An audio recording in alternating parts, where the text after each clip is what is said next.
The following podcast contains frequent graphic violence, adult themes including discrimination, and language which some listeners may find offensive.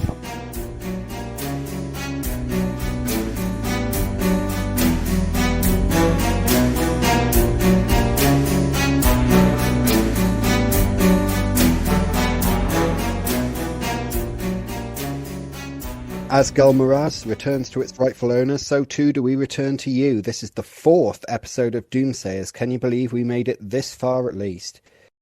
Our playthrough of the Warhammer Fantasy Roleplay 4th edition campaign, The Enemy Within. This is The Enemy in Shadows, written by Graeme Davis and others who will be credited in the description, and our recap this time will be given by Sez as her character Seraphina Esmerelda Honeycakes. Without any more delay, please take it away, Sez. Uncle Phil, you would never think how these humans behave. Oh, by the way, I got my Apothecary licence. Well, a few days we got to Outdorf and blah blah blah. I told you that in your last letter and stuff. But we was in the boat by the dock, and there was this funny looking old haggard scar face level man, obviously looking for trouble. So I gave him some. Hit him right round the bonce with a bottle of brandy, which I stole from a pair of Nancy's who thought it was funny to puke on it on my head. Wasn't funny, really, and I wasn't having it. Obviously, they set him up for some laughs. Anyway, brandy and all. I'm on. Set him on fire, I did. Rolled around the floor after being tripped up by Ebenezer and being almost suffocated with a sicky old cloak. Chundered his guts right up, he did.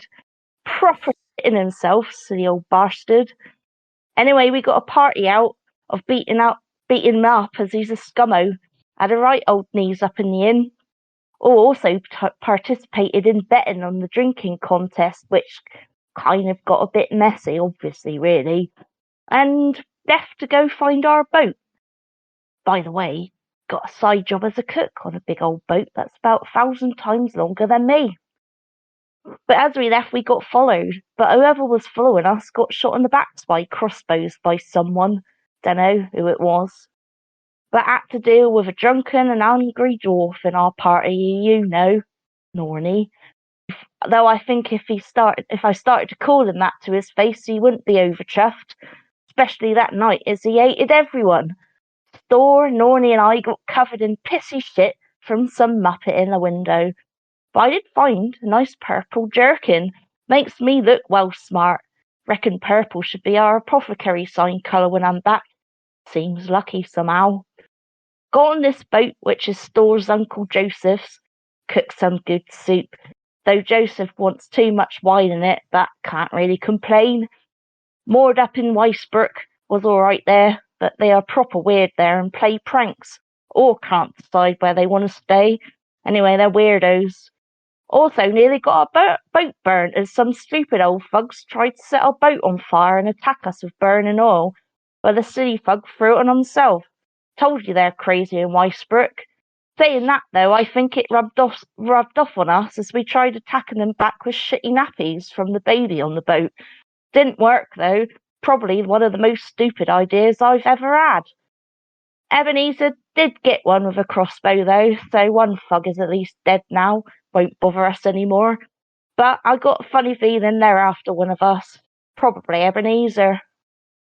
Send my love to Hieronymus, Adamar, Maxilanius, Alexander, Thomasina, Antonodiella, Ferdinand, and the others. Parchments have nearly run out now. We'll write again soon. Perfect. Okay, so moving back to where we were getting ready to leave at first light with Joseph on the beer belly. Before we progress, I would like to make a couple of quick little retcons just in terms of the lore.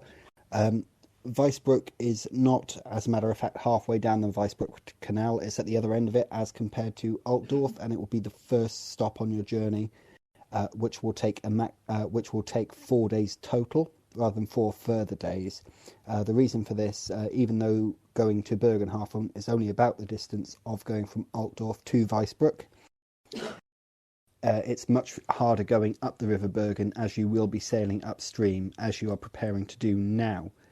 Is there anything that anyone wishes to do before setting sail first thing in the morning? I don't think I have anything to do. No, not that I remember. Not particularly. If I remember, we wanted to get the fuck out of Dodge. Yeah. And Yosef said he wasn't going to leave in the middle of the night because it might damage his barge, but he was happy to leave first thing in the morning. So make it so. You cast off at first light the following morning. It's not raining, and you can see a little bit of blue sky in the air. And you travel, making good pace, down what's left of the Weisbrook Canal, and Yosef steers the boat to port side, which means that you're now sailing upstream, up the River Bergen. But still, there are locks alongside sort of weirs to make it easy for barges to go up on the left-hand side coming down. And about mid-morning, you observe a group of what you now recognise to be road wardens trotting along the road from the Altdorf side, riding alongside your barge, alongside the road, alongside the left-hand side path down the locks that your barge is taking, presumably towards the next lock house.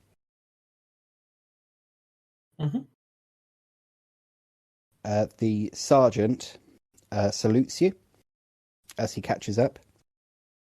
He's a very bulky man, quite short and squat though, extremely ugly.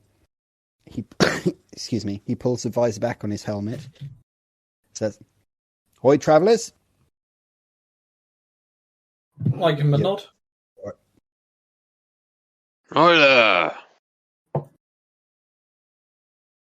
So, nice weather we're having, looking like it's going to take a turn for the better. And I reply with another nod. Oh, talkative bunch, aren't you? Well, just passing on a bit of information by way of a friendly warning, you know. Sore throat. There's you know what my grandmother always did for that? Get yourself a toad, boil it in oil, then you mix the oil equal parts with honey, cream it up into a paste, and gargle with it. Works wonders. Ebenezer replies with a raised eyebrow and a nod. Yeah, just saying. There's probably some bandits in the area.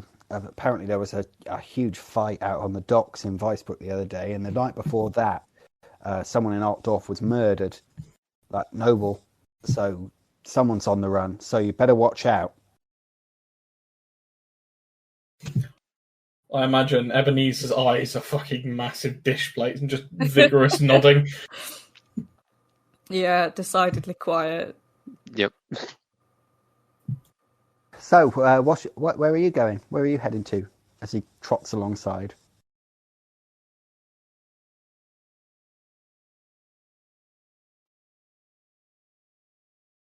Bögenhafen.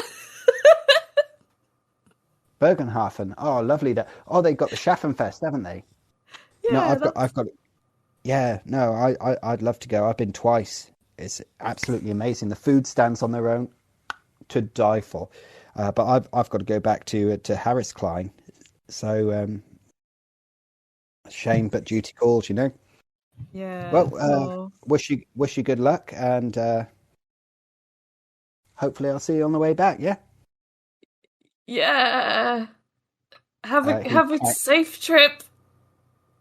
He clanks his mailed fist against his breastplate, and they move their horses from a trot into a canter and move along down the path, leaving you far behind.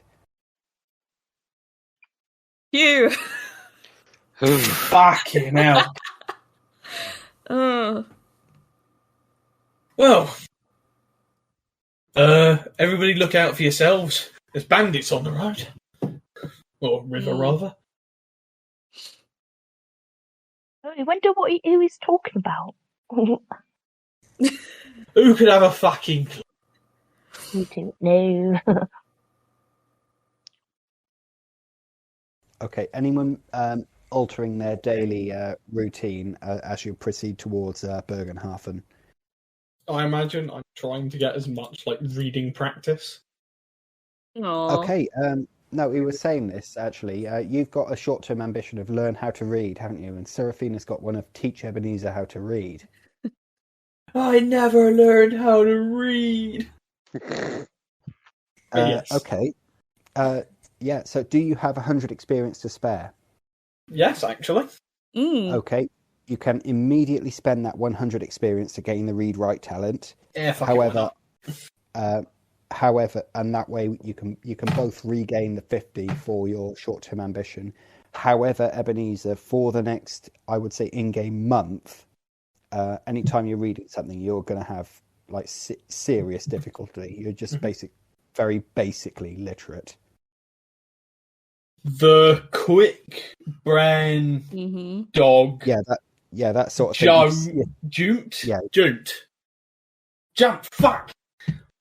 Yeah, that's what it's like. You're sounding out words, and your handwriting looks like that of a small child.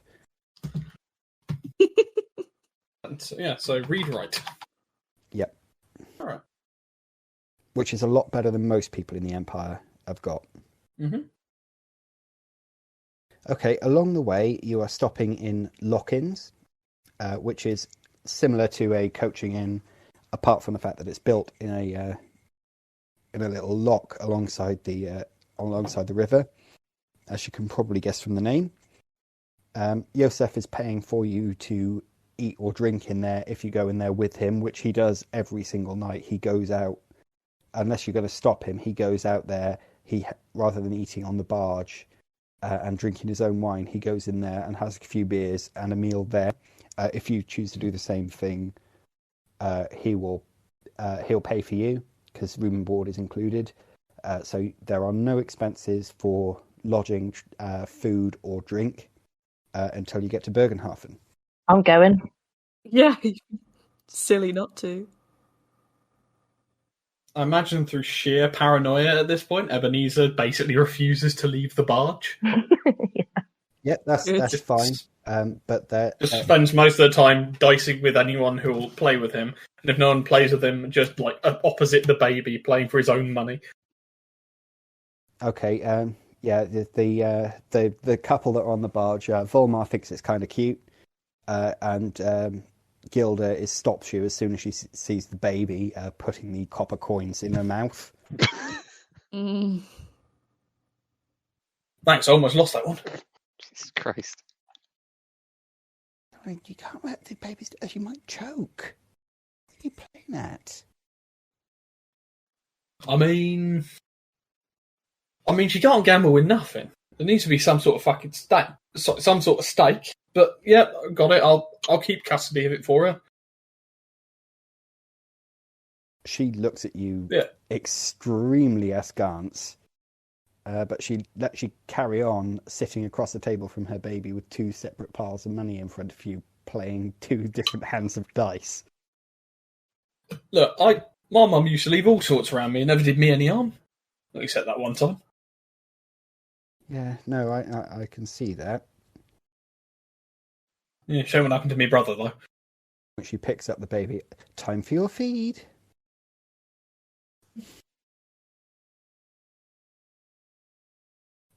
Yeah, is anyone going to play dice with Ebenezer? Because Yosef doesn't know how to play. Unless the rest of you want to play with him, he's got no other way of making any money. Absolutely not. Yeah, what are we, stupid? That's why I imagine he has defaulted to playing with the baby. He's asked everyone, and they said no. Okay, so after not too long of this, you see a bend in the river come ahead, and on the exact extreme of the bend in the river, you see the whitewashed walls of a fair-sized settlement. And this, you know, must be Bögenhafen, because it's the first big town that you've come across since leaving Altdorf. You've seen other big towns. You haven't perhaps seen other towns, but not this big, and you haven't perhaps entered them. Bear with me a moment, and I will send you over a map of this town. Is this bigger than Altdorf, did you say? No. No. Oh, okay. Nowhere near. Altdorf is probably 200, 300 times the size of this. But you pull in to one of many wharves, and Yosef and his crew deal with tying up. He gets off. He pays a docking fee to what looks like a foreman. The docks are actually pretty quiet, but from here you can hear the sounds of merrymaking from over to the east of town. And Yosef comes over. All right, everyone. Payday. Woo! I imagine Ebenezer muscles his way to the front. Yeah. He pay you any wages you're owed for the last 3 days. So for each of you, it's going to be 6 extra shillings. Oh, yeah. So just add that onto your money. Sorry, I'm just having real trouble trying to get this to upload. I can't multitask. That's fine. It's fine, man. Don't worry. It can all be fixed in post. I can barely task, let alone multitask. You're doing fine. For the few of you listening, hello. Hi. And for those of you not listening, Why not? Right, well, Get fucked. ignore What the it. fuck? No, You got loads. that's I'll- bad. I'll have to fix it in post, and I'll also have to edit this. What do you mean? Right. Well, I've got to go to an Arab broder's place, get some money for this wine. Then I've got to get the stevedores sorted out. So I'm going to be here for a while. So, feel free to go over to the Schaffenfest if you want to. Or you can look around town. I doubt there's going to be anyone here. Schaffenfest not to be missed, though. Meet you back here sometime, though. I'll probably be here any evening. Just need to find myself another cargo and then back to Altdorf. Right. It's been a pleasure travelling with you, Joseph. And you, young man. Look after yourself, Got my all hand right? out for him. Yeah, he shakes it. Oh. Too rigorously. Don't worry. I'll see if I can take care of your nephew as well. Is that my nephew, is it? Oh, so it's my niece. I can't really tell. I don't really... Stör just smiles and then punches Uncle Yosef in the arm with love. Okay, he punches you with equal love. Yes! But possibly a bit Ebenezer catches a right hook to the face. possibly a little bit harder now that he believes you to be his nephew rather than his niece. It's fine. All right, lads. Go and enjoy the rest of your day, all right? I'll see you this evening if you want to come back to the barge. I'll probably find myself some more wine here. Get back, off for a profit. And the map should now be there. I think it's It at is. an angle, but... I was playing a game of Vermintide 2 the other day, and there's actually a Bögenhafen map. Yeah, because it's a established place in the Warhammer canon. Yeah. I got to see Scavenger shoot warp fire on it. Yeah. so looking at this map, have we entered from the south, have we? Yeah, from roughly the south. You see the Yeah. from the southwest. You see where it says where you got the river running through. It says Vestendam and Ostendam. Mm-hmm. You've tied up on the Ostendam, Cool. which is the main port, harbour of the town. Mm-hmm. So you have on this one, you see the Ardel Ring, the circular thing. That's a sort of garden area. Around that are a lot of luxurious mansions. Just north of, just west of that, you've got the Gottplatz, the Guttenplatz, which is where all the temples are. Big one to Sigmar, big one to Bögenhafen, and then little ones to sort of minor gods. On the other side of the river tying off, it looks extremely rough. It looks like a slum. It's absolutely horrible. But this is pretty much all you can see based on how things are extending above the other buildings. Most of it seems to be pretty standard 1 or 2 story housing or shops. There are an enormous number of warehouses lining both sides of the river, however. Okay, everyone. Gather round. Once everyone... I suppose. I guess that we're doing that. Okay. Bögenhafen. This is where the letter said I've got to be Castellibrum. So, I've got to present myself. And to do that, I need to look the piece. And so do the rest of us to a degree. You know, we need to get us some flush-looking stuff. So, gentlemen, the aim of the game is get ourselves looking fucking shit-hot. I raise my hand. Yes. When do we get to go and have fun? Hopefully the same time. Interesting. I mean, it's Schaffenfest. We could probably, people are here to lose money. Let's let them lose some money. So, is that today? Well, this letter doesn't have a timeout, but I'd like to get it done sooner rather than later. But I need some things. Well, the sooner we get this fake noble into a real noble, the sooner we can go to the fair and have a jolly good afternoon. I'm going to hit something with a bloody big hammer. If we can successfully pull this off, I will fucking bankroll this Schaffenfest for us. And, Ronald's honour. I lift up crossed fingers. Yeah, that's believable as a promise. Go get ourselves kitted out then. Yeah, let's get me ennobled. Okay, so you're going to find a tailor. Yeah, it's makeover time. Yeah, seems that because way. the trappings for Charlatan are a backpack, 2 sets of clothing, a deck of cards, and dice. So we're getting your trappings. Well, those are my yours trappings. as well. We can get everyone else's, but I need some things. Honestly, I need another set of clothing for one. There is no need to roll availability for finding a tailor in a town of this size. Hooray. So you will easily be able to find one. A set of clothing to tog you out just basically will be 10 pence. If you want a good set, you'll have to spend 3 times that, which would be 30 pence or 2 and 6pence. Ooh.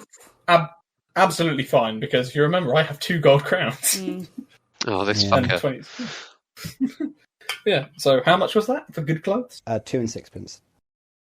So 2 shillings and 6pence. So I need 2 sets of clothes. So I might as well get 2 sets of good clothes and shit clothes. So that would be 4 shillings and 12. No, you've already got some shit clothes. You're wearing them.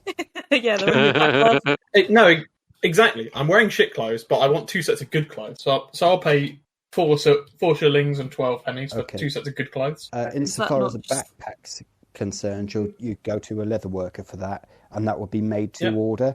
So unless you were living in this town for at least a week or 2, it's not something you can buy off the shelf because they're not adjustable. Fuck. You could use a pillowcase with holes cut in the side.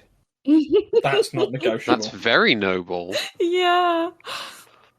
The nobliest noble there was. I hate to say this, but you could have somebody else carry your things for you, couldn't you? Yeah, you don't need to carry. No, you don't need to have a backpack. It's part of the trappings, though. Yeah, you don't need to have a backpack to look like a noble. You could buy a second-hand backpack, which would be at half cost. I don't know what they cost in the rule book. If someone could look it up for me, that would be at half cost, but it would be very uncomfortable. Again, hopefully, I just have someone carry it for me. Cards and dice. You've got dice. I imagine. Yeah, I've got those. Yeah, cards are a specialist item because they're all hand painted. Oh yeah, dice is what I have. I don't have cards. How much would cards be? Deck of cards, the cheapest ones you could get, they'd still be hand cut. I will have to look it up. What is everyone else doing at this point? He's going around buying himself all these flash togs. Everyone else? I want to also buy some clothes. I'm going to buy some nice clothes. Yeah. Yeah. Okay, I mean, we all have to for the. Actually, I would like you, Seraphina, to roll availability for that.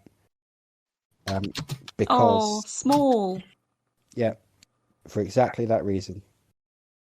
What am I rolling this against? D100. There's a 90% chance that there'll be clothes for a halfling or a child that you could wear of decent quality. 76. Yep. So you find them. It will still be 2 and 6pence though. Yeah. Okay, that's fine. Thanks for that, Nornghal. Backpack is 4 and 10pence. Half cost up 2 and 5. So 2 and 5, right? And a deck of cards. So it takes me up to 6 and 17 currently. Yep. I've already forgotten what set of clothes was. 2 and two. No, it was a set of clothes is 10 pennies. A set of decent clothes, nice is 2 and ones. 2 and 6. Yeah. Okay, lovely. So that puts me down to that many. I love mathematics. Or half a crown, as it used to be known. I love pre-decimalisation currency. It's not agonising at all. It makes me want to die. I can barely. I'm perfectly happy to pay 6 hogsheads. I can barely figure out pennies and pounds in real life. We have a lot of Americans listening to this. Just act like it's normal, and they'll think we're dumb. We are dumb. We're shit-smearing peasants in real life. We just own up to it. In this setting, I can be a shit-shearing fuck. Okay. I love anyone else any shopping sort of standard shops in town? I'm sorry, I'm so tired. We shear shit for a living. Right. Yes, shopping. Nornghal may surprise you, a simple man with simple pleasures. So yeah, he's gonna. What was it? 10 pence just for some basic bitch clothes. That's just for some clothes. You're wearing clothes. You don't need another set necessarily. These guys are just getting themselves some nice. But they're clean. Well, yeah, they are clean, and the 10 pence ones will be clean too. They just won't be as good quality. Yeah, I don't care. Okay. I don't think Nornghal's going to be dressed up to the nines anyway, in any capacity, no matter who he's pretending to serve. So you get your filthy, blood-stained clothes, yes, and just chuck them in a gutter and put on the other one. Oh, in terms of bloodstains, you are the only one that has sustained any wounds. Am I correct? Have I ever? Pin the crossbow bolt on the dwarfy. Sorry, I did sort of gloss over the 3 uneventful days before you arrived. But you did have 3 nights of good sleep. So could you make me 3 endurance tests, please, one after the other? If you're successful on each of those, you heal your toughness bonus back in wounds, plus however many you succeeded by. Oh, okay. How many success levels you succeeded by. Right, so endurance test, my endurance is 54. So, that is a fail. Okay. 3 tests, yeah. Yeah. That is a 99. Jesus Christ. And that's an 84. Yeah, I did not pass a single goddamn one. So, that's cool. So this wound that you've got in your left arm, it's not healing up properly. You're concerned that it may be getting infected. No. But Seraphina can't do anything else for you unless she's got some sort of potion she could give you to heal you up. Can I rub some dirt in it? It's not. It wouldn't be very wise, but you could. It is an option. Just because you can doesn't mean you should. But all right. Is this Nornghal Varrskrati's other catchphrase? What? Just because I can doesn't mean I should. No, it's just because you can means that you should. Just because I can, I will. Yeah. I don't want to do any ridiculous amounts of time over the shopping here. Does anyone have anything that they the cards? I was wondering Oh, sorry. Rude. Well, we started talking at the same time. Oh my god. I'm kidding. So I was just wondering if I could get rid of, e.g., possibly sell this blunderbuss and medium mail shirt that I'm carrying and have no use for. Right. The main businesses in the town here they're running on a skeleton staff. Stuff like that, you have a better chance selling at the fair. Okay. That's fine then. I'll leave my shopping for now. I just want to kind of clear out a bit. Yeah, both of these are quite heavy. I don't think it's concerning you because you're big and strong, but but yeah, you are very well aware that this is quite, heavy thing to be carrying around. Mm-hmm.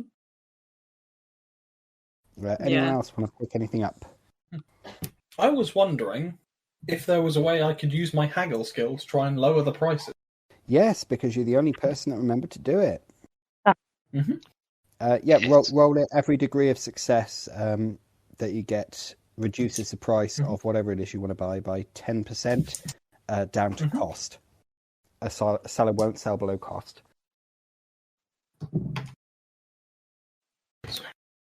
That's a 57.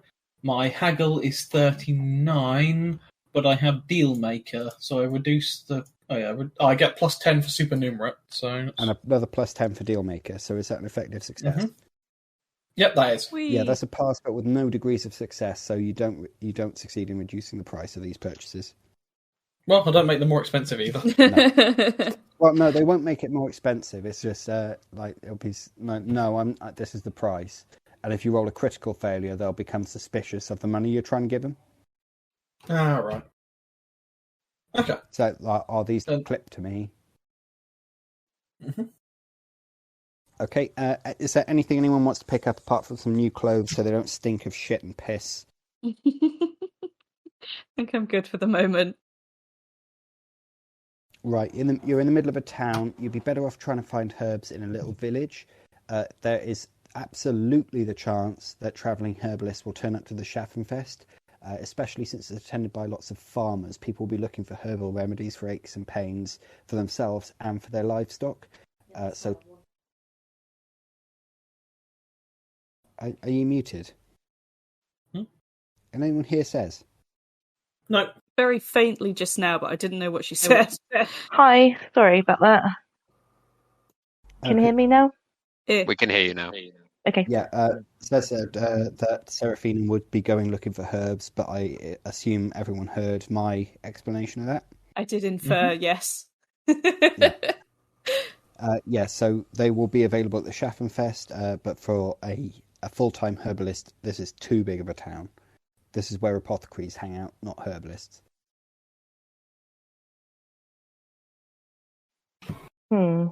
Anyone else got things to pick up?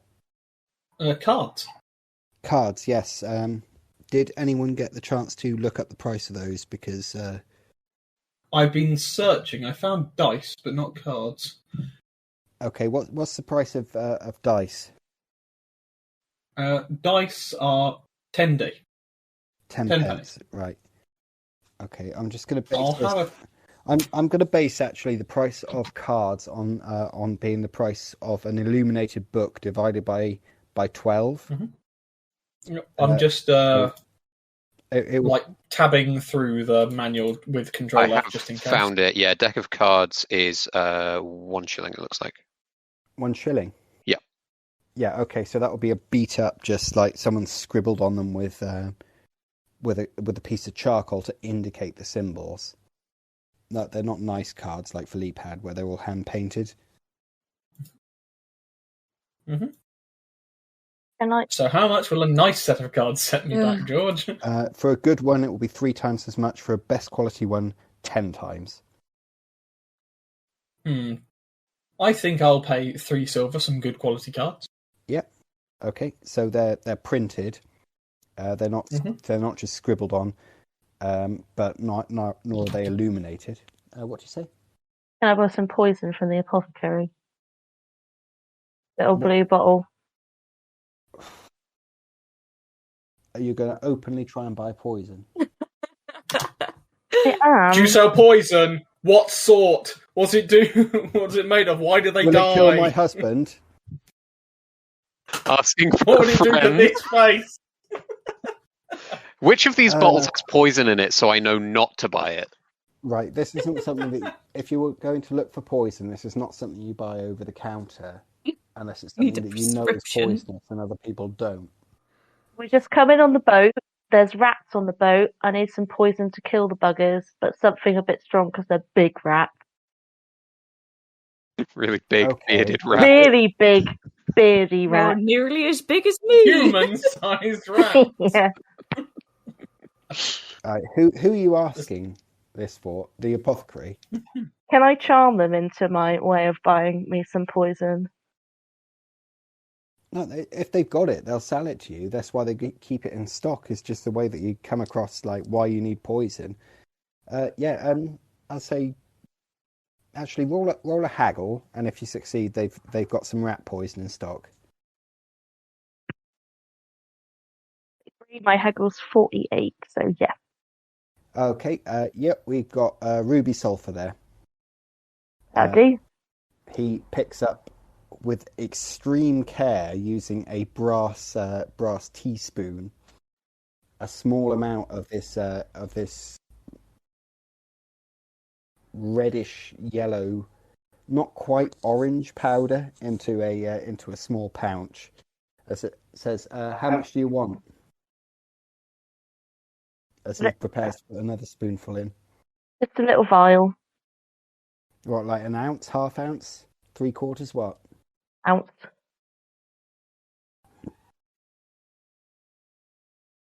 There you go. That'll be 2 shillings and 3pence. Okay, and I pay. Okay, so ruby sulfur is basically arsenic. Ew. Thank you. Not a problem. That should be enough to kill about 20 rats.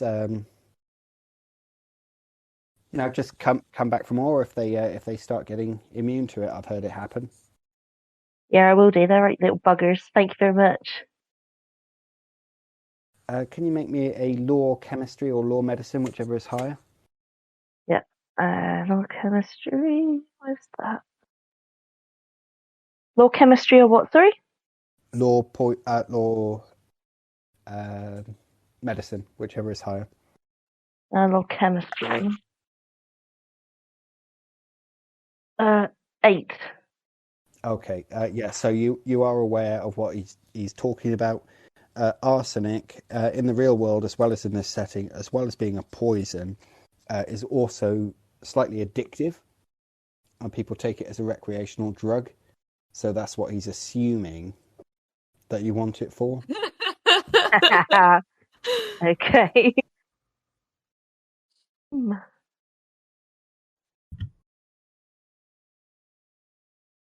But you put that into your brand new shiny pouch. Yeah. Okay, I'd say at this point when you pulled in, it is probably getting on for late mid morning, between 10 and 11. Has everyone done all the shopping they wanted to do? Yes. Mm-hmm. Is there anywhere that might trade me something? There is a pawnbroker's where you could sell something you don't want and use the money to buy something else. It's not barter system. Hmm. Oh, actually, there is one thing I'd like to buy. Hmm? I want a fancy hat. A fancy hat. No joke, in Warhammer universe, especially in the Empire, having a fucking fancy hat is big business. It's a status symbol, yeah, the size of your hat. Yeah. And the type of your hat. Like, witch hunters have big hats, but it doesn't make them high status, but it does mean, get the fuck out of my way. It's all about having a fancy hat. Okay, hat, I think... I mean, look at the Emperor. Yeah, who's normally seen in public wearing a helmet, but... I'll bet in public, in private, Carl Franz has got a fucking balling he's got array of hats. Bed hat. Bed hat? Yeah, okay. I'm pretty sure hat is also listed. I think it's a shilling for an ostentatious hat, and then You can go to 3 shillings or 10 for a ridiculously ostentatious hat, or a Jesus Christ, who does that guy think he is hat? A pimp called Slinkback. We'll pay 1 shilling for an ostentatious Temptation hat. to buy a better hat than you is very real right now. The thing is we still want to look like a noble travelling incognito to explain away while Ebenezer is a shit. Okay, Nornghal, what were you going to say?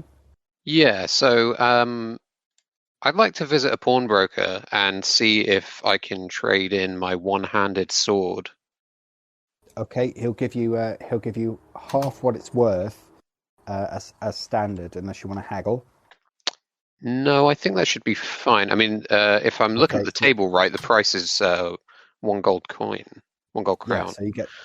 So we give you 10 shillings for it. Okay. In that case, I'll take 5 shillings and a boat hook, if he's got one. You've already got a boat hook, haven't you? I don't think so. No, it's not. It's the next one up. It's one of my trappings to advance to my next career path, I believe. Unless I've fucked it up, which let's not discount that. No. I know that's a boat hook representing a hand weapon. Yeah. Actually, this is a port town. It's not unreasonable that someone get like seasonal work as a docker, selling their trade in their boat hook and then just leave forever. He's got one. Amazing.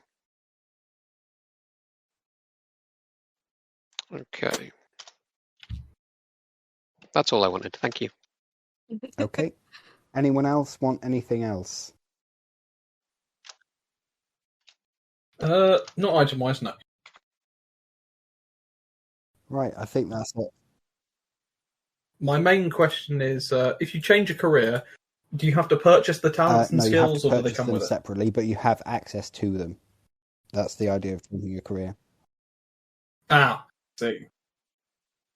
Okay, right. I will. Right, this has taken quite a while. Yeah.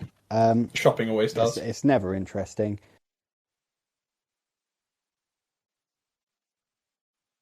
Let's see. So we take etiquette nobles for 100, and are you now a charlatan? You full-fledged charlatan? I am. Yeah. Okay. Yep. I'm now just buying things in it. Right. So you go in at the bottom level, which is Swindler. Yeah. I think. Yep. Mhm. Okay. Perfect. We have our first career change. Woohoo! And doesn't it feel expensive? Yeah. Okay. Oh, it is. It gets more expensive as you move up. Social mobility is not a thing in the Empire. Yeah, but I've essentially moved. I've moved not even fully diagonally. I've moved on the horizontal.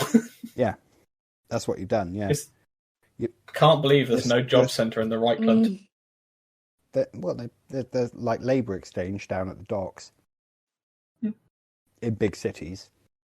Yeah.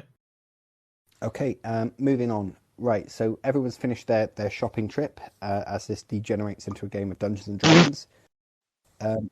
Disgusting. I bought one thing, so...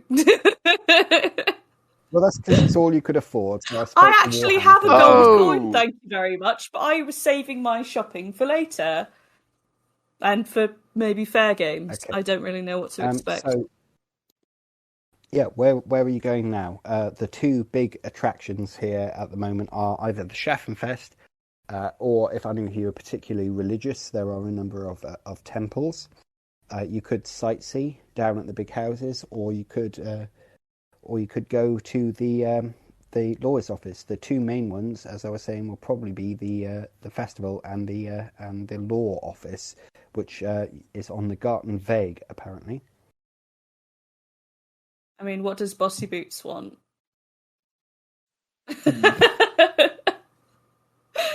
Well, you all look amazing now, apart from the fact that you haven't washed in several days, or shaved, or like... Right. Okay, the clothes have made the men. That's good. And women. But, yeah, we're fucking bogging. We need to shave.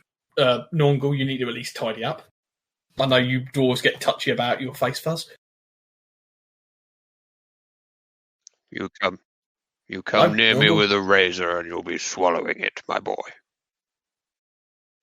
You see, that was the point. But, I don't mean like cut length off it. Keep it, but make it look fucking shit hot, man. Mm. Yeah, he's probably taking care of it. It'd be incredibly a dwarf devoid of any self-respect that didn't at least find time to comb and braid his beard every morning. I mean, I can't speak for Nornghal's self-respect. How dare you?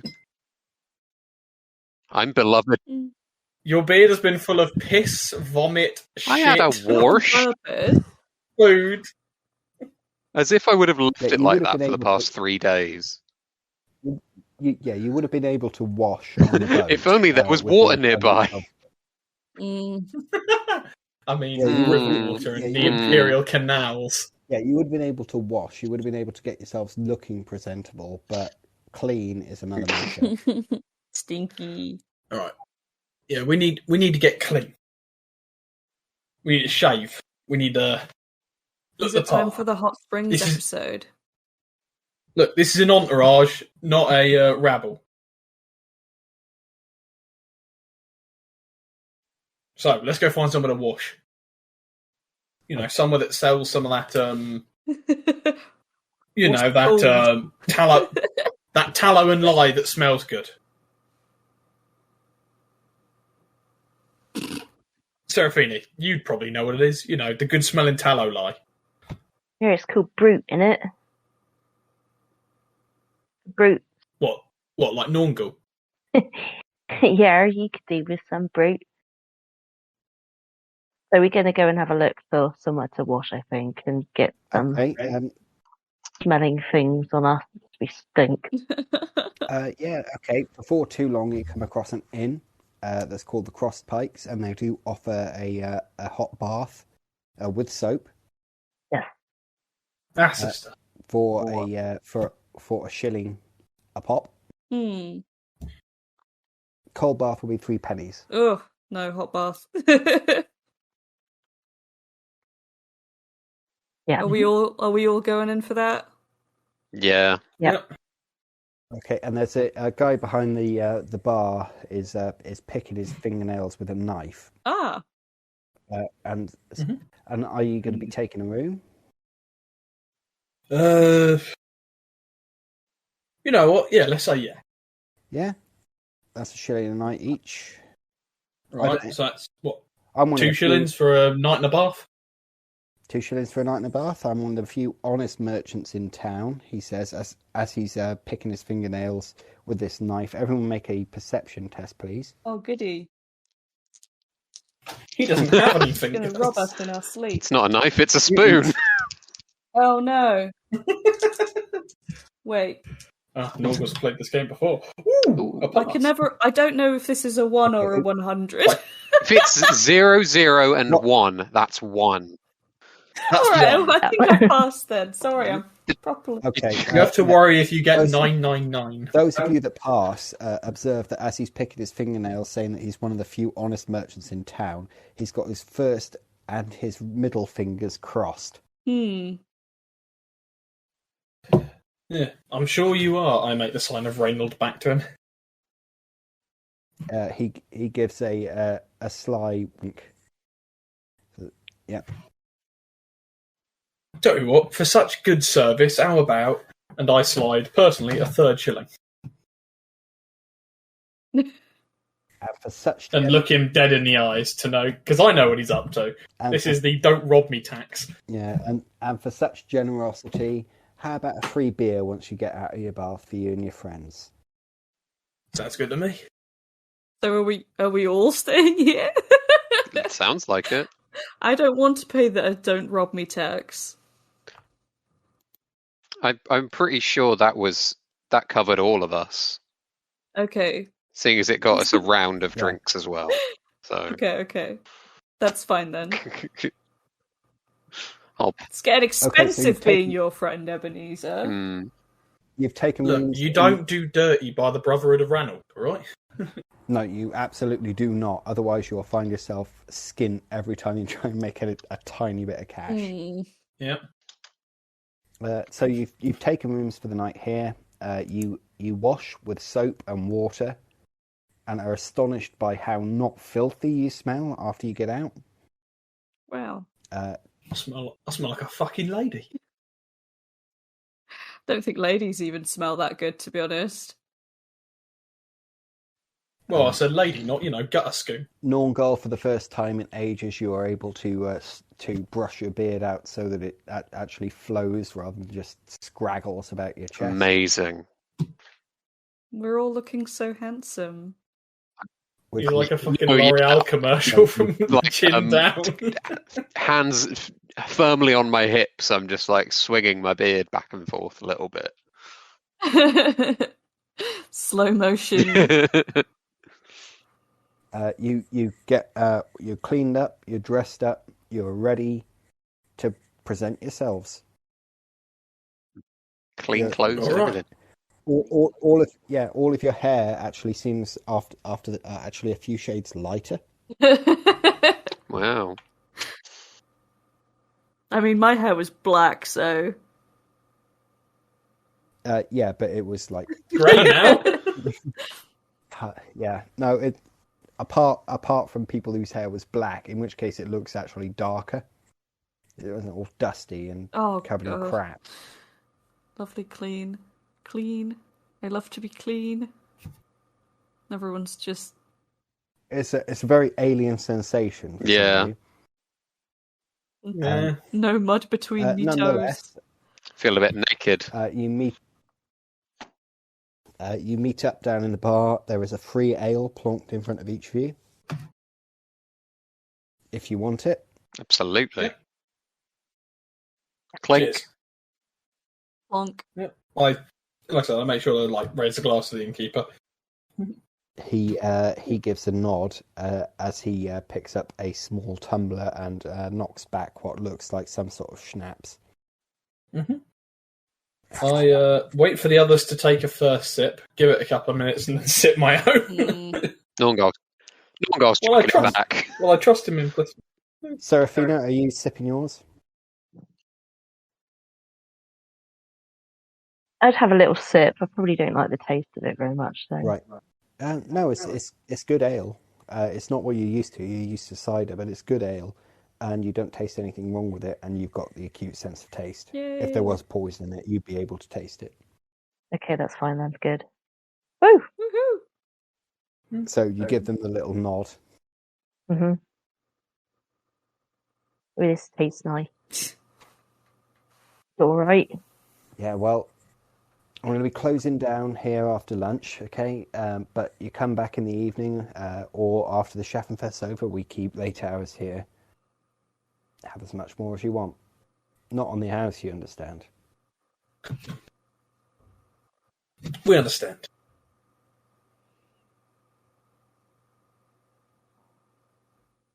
Yeah, gentlemen, we have an appointment to keep.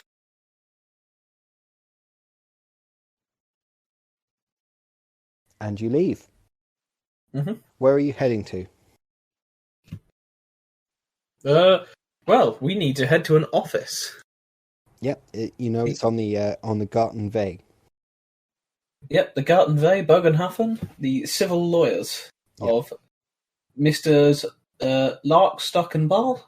Lock, Stock and Ball, that was it. Stör. Okay. So you don't know where that is. So what are you asking anyone if, or are you just walking around the entire town? Because that will take you. I imagine I go, excuse me. I'd probably ask one of the highway officers. They won't be in the town. It'll be the watch. Yeah. Yep. The watch if they know where Garten Way is. Yes, lad. Garten Weg. That's a little alleyway. That's off the Eisenbahn. Would you mind giving us directions, sir?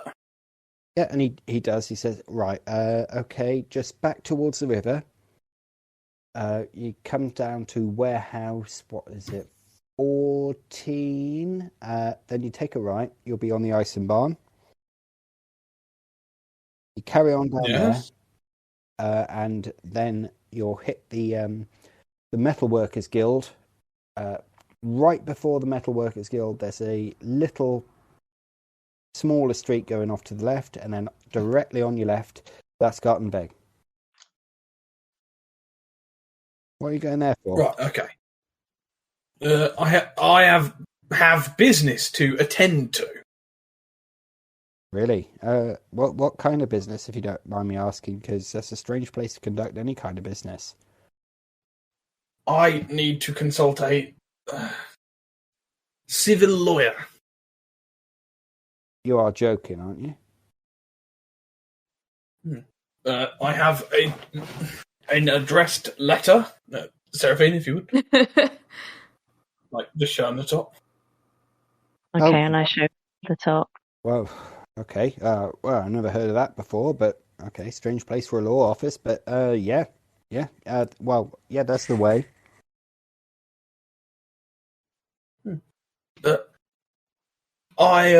My sense of direction isn't what it used to be. Would you mind showing us there, young man? I'm on fixed point duty, I'm afraid. I can't leave here. Most of the watch are down at the Schaffenfest, trying to keep order. I've got to stay here. The only reason I can leave is if someone causes a commotion, then I can go. Otherwise, I've got to stay here on the corner. Rightio. Thank you for your service. And I wander on towards a direction. All right, guys. How am I doing? Do I sound better? Do I sound less kneesery? I don't think you can ever really wash your hands off of that sort of way. Well, they talk properly. All right, they say words like properly. Don't clip it. They got all the time. And not the important thing, right? Main thing. He says that's a weird place for a law office. We've been jumped on the way to this. What do I feel like this is going to be another fucking ambush? Did we hear all of that, what he said to Ebenezer, George? Well, I don't imagine either Ebenezer or the guard were making any effort to lower their voices. No. So, yeah, it does seem a bit... It does seem weird place, doesn't it, to be down by the docks by some metal workers guild, and that's not where you have law. We haven't been wasting all this time and this money for nothing, Ebenezer, have we? No. I mean, look, this Castelibrum guy, the real one, got fucking axed. He must at least be somewhat important. He was in a carriage and everything. He had fucking good clothes. He must be at least worth something to someone. And hey, if he's worth something to someone, you can understand why they might be, Well, look, he was part of this fucking... them wrong-uns, wouldn't he? Look, they had that fucking letter on what's-his-face, the dead. Adolphus Custos. Right? What do you think our plan should be then? I mean, if you walk in there and they're actually after you, you want to get yourself killed, do you? Yeah, that's what I was wondering. That's why I kind of wanted the guard to accompany us. That way, if anything underwood does happen to us, then we've at least got someone to blow the whistle, pull the rattle for the other boys to come in. We can always cause a commotion. But by then we'll be fucking dead. Also, arrested, and I'm not really up for that. We'll be fine. Handled ourselves all right at the pub back then, didn't we? That's not the same. We just need to get you drunk and send you in there and have a scout around. Are we forgetting the time, 3 days ago, where Nornghal got fucking... what's the word? Edgeogged. There's a fucking fancy word. I learnt it the other day. God, what was it? I was shot.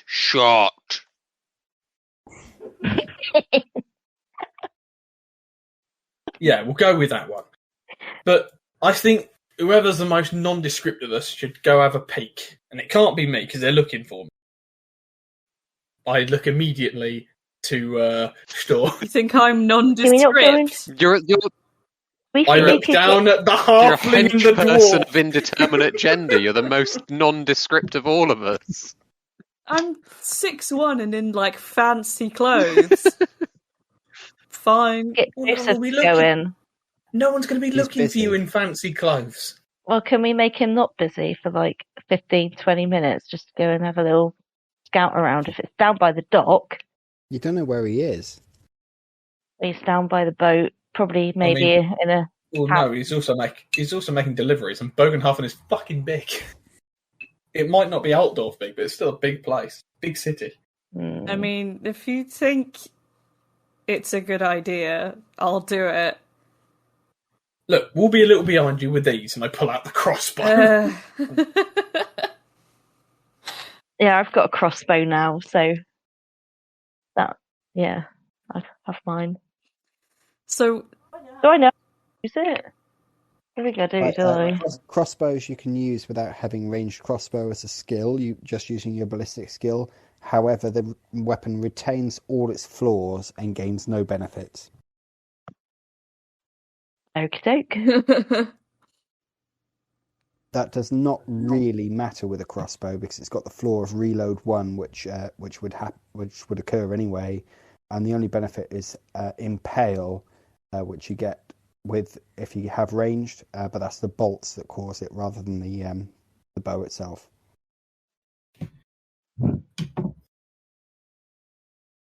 So what's the plan then?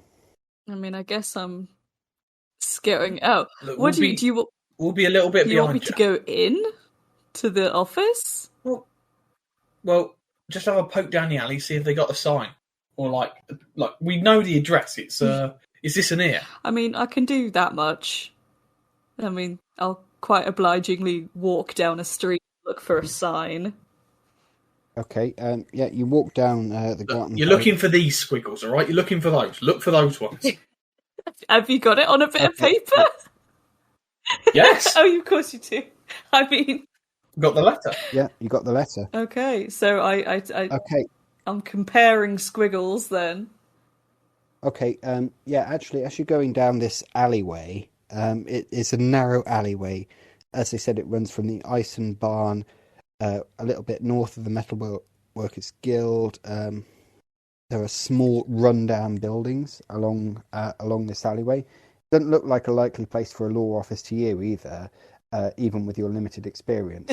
However, there are some squiggles on a bit of patchboard by it's like stuck up in a window. And as you get closer and compare the squiggles one by one, yeah, these squiggles look the same.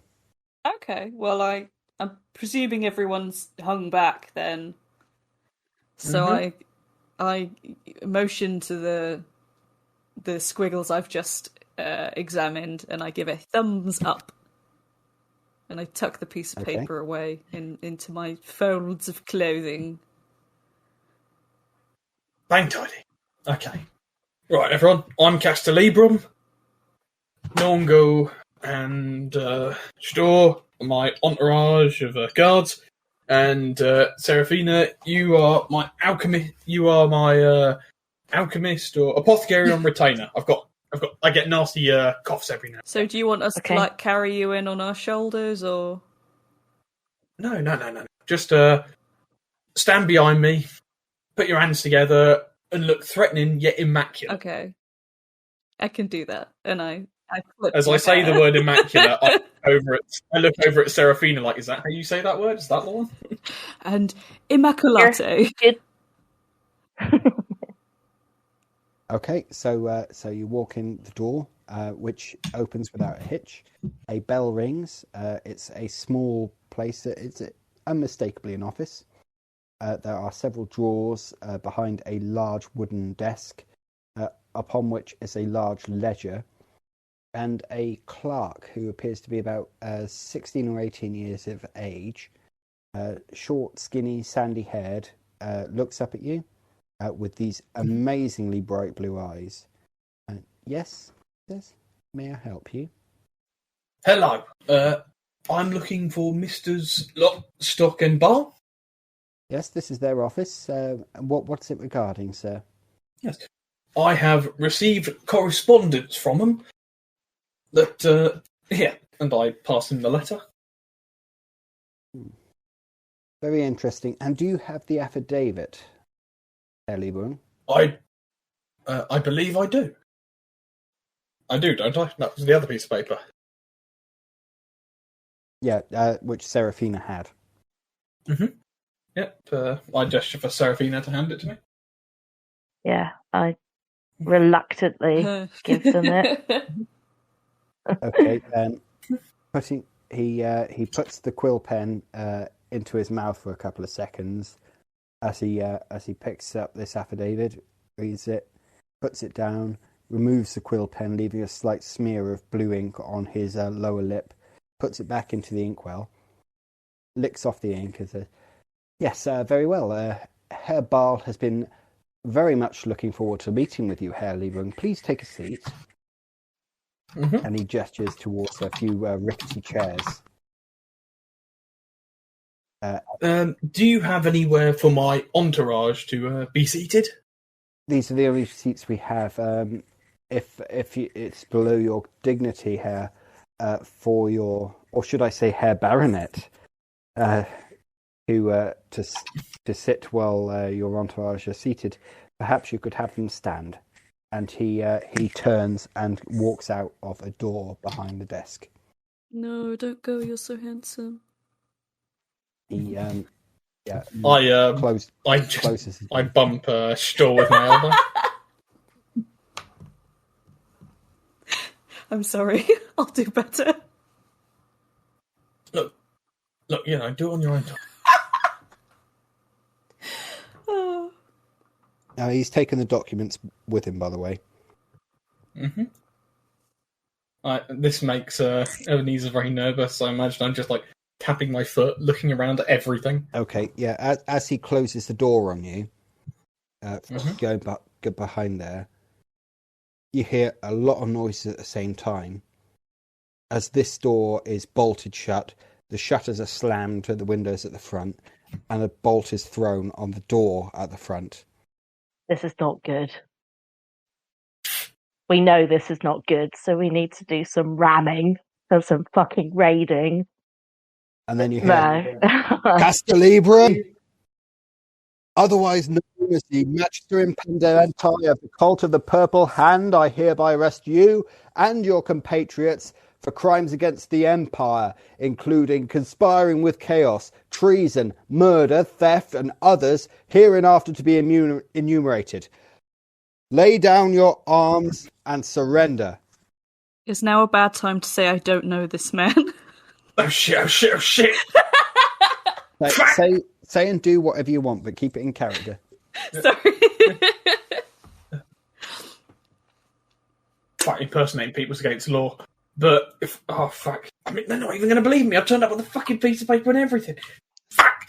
We got to get out of here. Are you saying this to us? I have drawn my axe.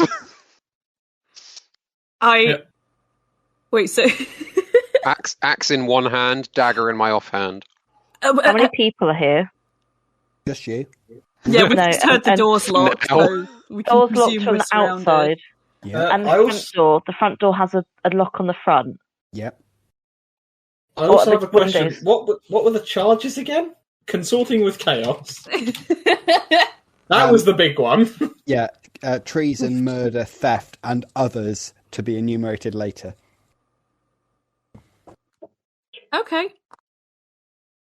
The window. Yeah, after I'm numerated for consorting with chaos, treason, murder, and theft. We might be all right. The windows. What are they made of? Can we open them? Can we get out of them?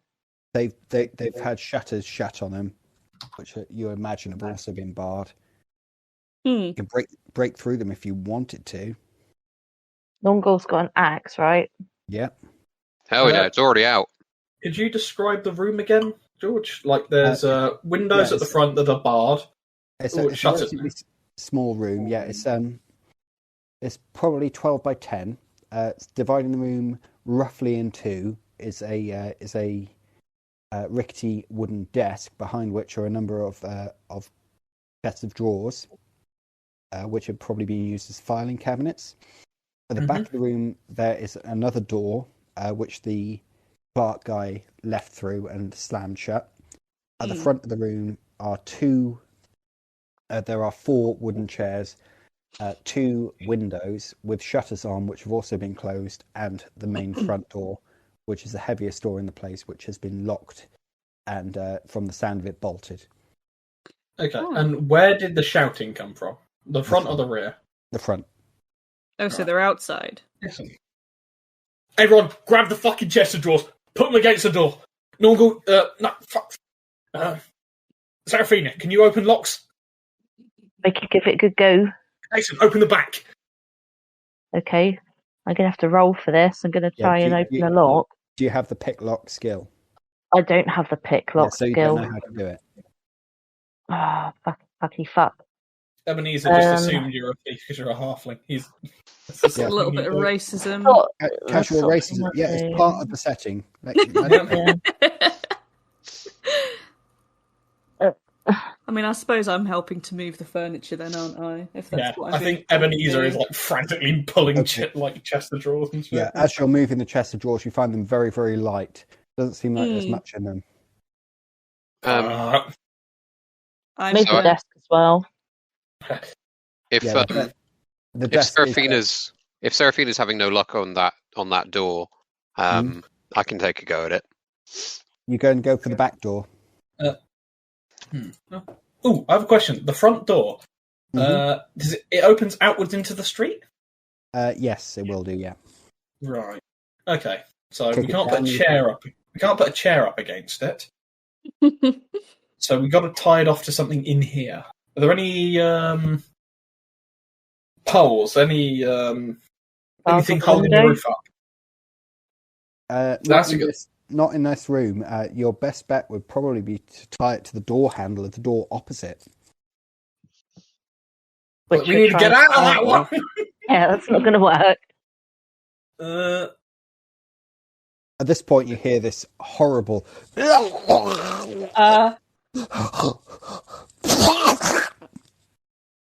And this is coming from out in the alleyway. Can we see through the shutters? No, not unless shutters. You've got your eyes pressed against them. I'm going to press my eyes against the shutters. Okay, are you doing this while this is going on? And if you are, making an athletics to get there in time. Okay. I think I can do it. Athletics, right? 93. So that is at least 4 failures. Yeah, no, that's you get there and you. All that you see once you get to the shutters that would give any indication, of what have happened there, is a trickle of blood heading down through the mud-soaked cobbles of the street. Okay. I would like to take a run at the back door. Wait, is the back door wooden or metal? Fuck. Oh my God. No, it's got to be wooden. Okay, thanks, shit. Metal door. Well, I don't fucking know. Stör, help me tie off this fucking front door to something. Stop opening it. Okay. To what? This Nornghal is going to be a melee brawling attack against a door, which is a static target. So you get you're automatically going to hit it. But roll a melee brawling anyway and add 40 to your roll to see how much damage you do to the door. Oh, okay. So I rolled 32, but the skill doesn't matter, right? So, yeah. Yeah, you rolled a 32. Yeah. My skill is 57. Yeah, okay, so you do 9. So that's... Yeah, you bash into the door and you feel it shudder on its hinges, but it's still there. It looks like if you did that again, it would break down. Well, I'm going to rear up to do that again, so... Okay. In the meantime, Stör and Ebenezer were having a chat. Mm-hmm. I mean, what are we going to tie it to? Can we tie it around a window shutter?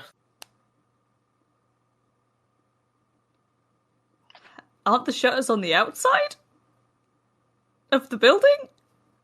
Typically, yeah. Yeah, shit. I thought they got clamped in. Our modern new invention. Yeah, you got a point. Okay, at this point, it's been long enough in character for Nornghal to try that again. Again, roll a melee brawling against a door. 21. Yeah. Okay, so you break the door down and you come out into not a back room, you come out into another alleyway. Oh. Anyone about? Nope. Good. Just walk away. Does seem that way, doesn't it? Lads!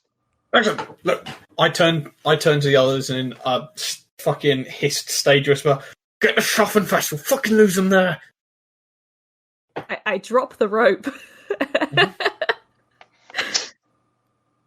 And yeah, I guess we're going. This seems far too easy. I take a chair with me and ram it up against the kicked open door, so they'll have another hard time getting open from the inside if they chase us that way. Okay, and you run down the alleyway and you're running off to the Schaffenfest. Mm-hmm. Finally! Do you run the entire distance? Because that might look a bit strange. No, I imagine we run down a couple of alleys and then just like sort of saunter out like nice and cash. Everyone else following this stratagem? I mean, I feel like I'm leading the charge at this point, right? Because I was first out the door. Yeah, but the humans are going to overtake you. Yeah, you swallow Is the alleyway wide enough? Oh, I could step over you, mate. Take a running jump. So what are you doing? Because you don't know that this lot are going to go to the Schaffenfest. Yeah, no, I didn't hear the Where are we going? I'm just running away. I guess do I hear Seraphina asking where we're going? Yeah. Fast! Okay. So yeah. Okay, so you're just going to go running through the alleyways. It would seem so. I'm caught up in the moment. I guess. Are you intending to meet up anywhere, or are you intending to go to the Schaffenfest from different angles? I'm just running until I get to like an open like street that isn't just a series of alleyways. I will say that Nornghal, having done that, will end up on the docks if he's just running until he gets to a visible street. Yeah, that sounds about right. No one is chasing you. You can't see anyone. Yosef is nowhere to be seen, although the beer belly is now being unloaded by a number of stevedores. Okay. I'm just going to stride back around perfectly calm and catching my breath. Okay. Where are you going? I'm just going to circle back around. I'll give a friendly wave to the chaps on the boat. Okay, they nod to you, knowing your rolling sailor's gait, that you're a also river type person. And then I'm just going to circle back around towards the festival. Okay. The rest of you were specifically running towards the festival. Mm-hmm. I run through the alleys until I reach the first open town street, and then walk calmly but fairly quickly towards the Schaffenfest, looking over my shoulder every fucking second. Okay, it's about mid-afternoon by this point, and you'll be reaching the Schaffenfest from different points. But for all of you, you immediately notice this huge party atmosphere. It's like a village fete, but 1,000 times the size. Mm-hmm. There are thousands and thousands of people here. There will be jobs available. There is money changing hands left, right, and centre. There are stalls of all types. The main thing is the livestock market, and you can see that towards the north. There are two huge rings for auctioning off large livestock. There are more than a dozen smaller rings, and there are countless pens. As well as that, there are tents, stands, stalls, just arranged in circles, rows, alleyways. It is a town in miniature. And you notice the watch are out in force here. They're marching the streets 2 by 2. They're making sure that nothing gets out of hand. They are not doing a very good job of it. There are beer tents that have been set up in lieu of taverns, and brawls are erupting in them, which are generally being ignored. There are well-heeled nobles brushing shoulders with these filthy beggars. The street, though it hasn't been raining for a while, the village green of this town has been just completely churned up into this horrible sucking mud. There are babies crying, hawkers advertising their wares. There are entertainers of every conceivable type on every single imaginable bit of space. There are artisans. There are somber-looking people wandering around. There is a penitent lashing himself and being pelted with coppers. There are medicine shows. Anything that you could want is here. Why doesn't this town tour the Reichland? Where are you going and what are you doing? I imagine I'm amazed by this. You've never seen anything like this. You've been to Middenheim. You went. The equivalent would be when Carnival was in force, but you weren't there during the Middenheim Carnival.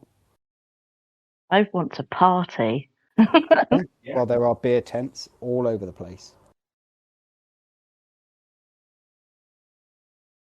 Everyone seems to be having a good time. There's just a general hubbub.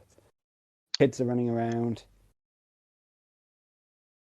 They got like whatever coppers their parents could scrape together to give them to buy what they wanted at this fair. Oh. I'd like to look around for any carnival games. And there are games. Oh. I also would like to play carnival games, please. Yeah. Yeah. Yeah.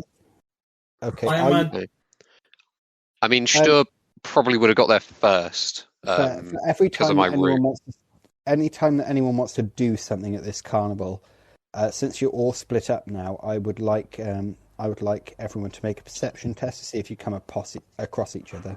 Yeah, I was thinking Ebenezer is purposefully searching for people. That's what I'm doing. I don't want to be. If I'm arrested, I'm taking you with me. Okay, I failed. So Stör and Nornghal are both looking for games to play. 99. I'm jumping at shadows. You're like grabbing old women, like, Nornghal, is that you? I imagine someone bumps into me and I just immediately just like... Okay, were there any passes there? Yeah. Sorry. Oh. Okay. Right, I'm just going to make 2 rolls here. The perception... Okay, I did pass. Sure, you come across... Sorry,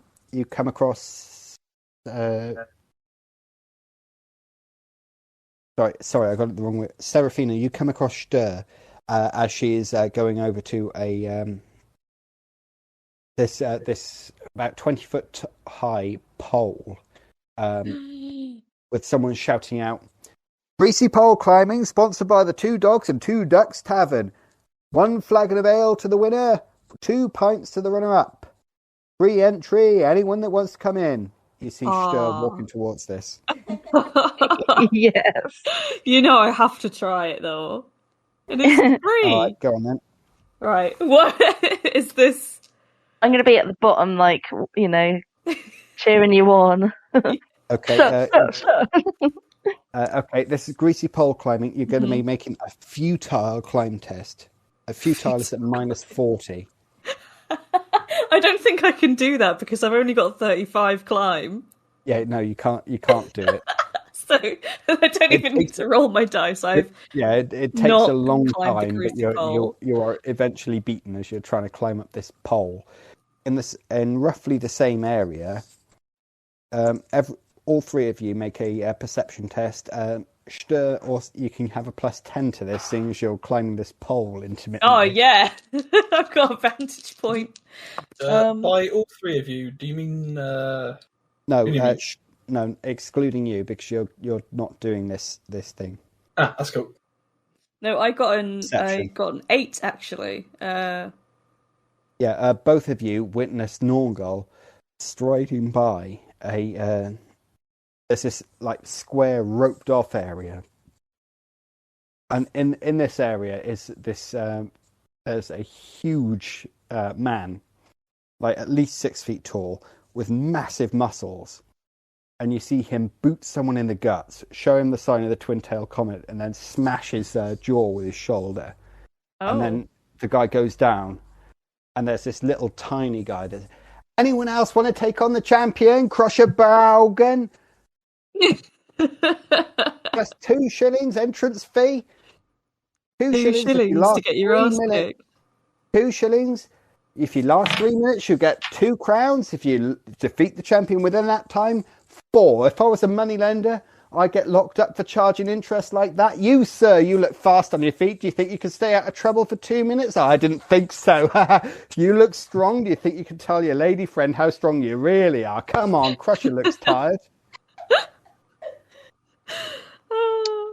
I mean, we're obviously walking, like, obvious. It's very close to this while this is striding towards it. And I want to go to there. The biggest grin he's had on in the past week. Seraphina, we need to get over there now. Oh no! So I imagine Seraphina has been seeing this guy, like, beating him up. Yeah. Stör sees like Nornghal is just like clambering into the ring. Should I am currently armored up. Is this like so no, the armor's going to have to go, sir. No armor, no weapons. Come on, grease yourself down if you want to. Okay. As he provides a block of lard. we just got clean. Yeah. I don't need my clean clothes anymore. It's true. I immediately went to the grease hole. Stripped to the waist and like sort of panting. Yeah, I'm sprinting towards you. Ebenezer, make another perception to see if you see them rushing from the greasy pole climbing to the greasy dwarf wrestling. 77. I'm getting closer, but no. Just wandering around. Just panicked. No, that's a critical failure. So I'm going to say, in the meantime, you are bumped by this huge ass bodyguard of a swaggering, like, really fat noble, smashes into you, almost knocking you to the floor. Just sneers at you as he passes by. The two of you that got, did you got there in time? Did you? Yeah. Right. Okay. I mean, if only to watch. So 2 shillings entry, please, my strapping young man. I thrust my 2 shillings into his palm, shoving him out of the way as I do so. Okay, right. 3 minutes, okay, against Crusher Baugen. No weapons, no armor. 2 crowns if you survive 3 minutes. 4 if you defeat him in that time. Go Norny. Can we get a what? Woo! What? As Crusher Baugen gives like two-handed, two-tailed comets to the entire crowd. And then he starts to circle you. Slap my chest and scream in his face. Bring it on! Are you making an intimidate here? Sure. Go for it. This is going to be I'll opposed try. to his call. Oh. It's 2 degrees of failure. Yeah, okay. Well, he got less than that, so the intimidation doesn't go anywhere. Ebenezer, what's happening at the other side of the festival? What the fuck have they gotten? Shit, they fucking lifted. Shit. No, I'm staying. 31. I passed this time. What are you doing? I'm just to get there quicker. Perception 33, because I still don't know where they are. Yeah. I passed though. Yep. Okay. So you see Nornghal being lifted by Stör and a very large man into a what looks like a wrestling ring. What are they doing there? Keeping a low profile. Yeah, right. They won't be able to ID me by my clothes because I've taken them all off. Turns around and looks at you and says, "You picked my pocket." Right, back to Nornghal. This guy is circling around you in the ring, and continues to do so. He doesn't scare me. I'm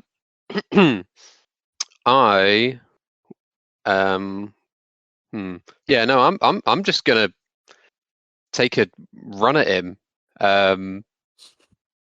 Okay, so you're charging him. Yeah, I'm gonna charge him. Okay, melee brawling is the only thing that's allowed in this contest. Fine. So that's just my Is that my basic, or is it weapon skill? If you don't have melee brawling, it'll be your weapon skill. Okay. By his circling you, he's been actually building up advantage using his intuition. Ah, the bastard. Okay. That is a pass. That's 41 with a skill of 48. Yeah, he got 24 out of 56. Ooh. So he slaps your blow aside, and he continues to circle. Ah. Come on, dog, Stör and go! Seraphina, what are you doing? You're cheering them on. Yeah. Oh, Come on, right. Nornghal! Both of you two can actually make a leadership to give him advantage. Yeah! Hell yeah. Hell yeah! While they're doing that, Ebenezer, what are you doing? 4 degrees of freedom. Well, this guy accused me of picking his pocket. I guess I put on my best faux noble demeanour. It's like, I beg your pardon, sir. I did no such thing. A man of my status wouldn't dare stoop to such a level. Entertain, acting, or charm? Please, Sigmar. I don't need this right now. Everyone has fortune points, I will remind them. 10! It's a pass! 2 degrees of success on charm. Okay, the noble... Oh, dear me, sir. I didn't imagine to... Please forgive me. May I ask you to a bottle of wine with me at a tavern at a later date? Absolutely. Even better, would you like to come and see the joust with me tomorrow? Why, that would be lovely, my good sir. Yes, and I'm sorry for being so heated. It's been a trying day. I do understand. Right, okay, this conversation isn't going to go any further in 10 seconds, so how did the leaderships go? Yes, Badly. Past it, Full sorry. failures. Okay, so you gain an advantage, Nornghal, for this leadership from Seraphina. Sick. What are you doing as he goes back to circling you? Come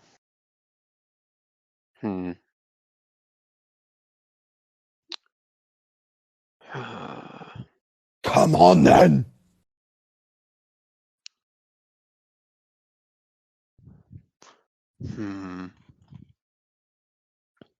I think I'm gonna actually. It's not a big it's not like a big ring we're in, is it? No, it's about 12 by 12. There's enough room for you to circle each other and scope each other out, but there's...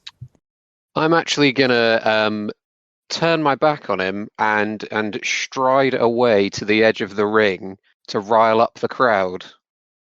Okay. So make an entertain whatever role. Entertain professional wrestler. Entertain Lucha Dwarf. Lucha Dwarf. Okay, as you're going doing that, he's going to be running after you. That was 4 degrees of failure, by the way. Yeah, he got owing to his 2 advantage, he got 1 degree of success. So he punches you in the side of the head as you're jumping up onto the pole. What's your toughness bonus, please, Nornghal? My toughness bonus is 4. Okay, and his strength bonus is 5, so you're going to take 2 wounds from that. Back to Ebenezer. Mm-hmm. Well, I would be delighted, my good sir. And just for Gail von Ostbrunn is my name. You can sit in my box. Gail von Ostbrunn. Ostbrunn. That's brown cheese. Excellent. I'm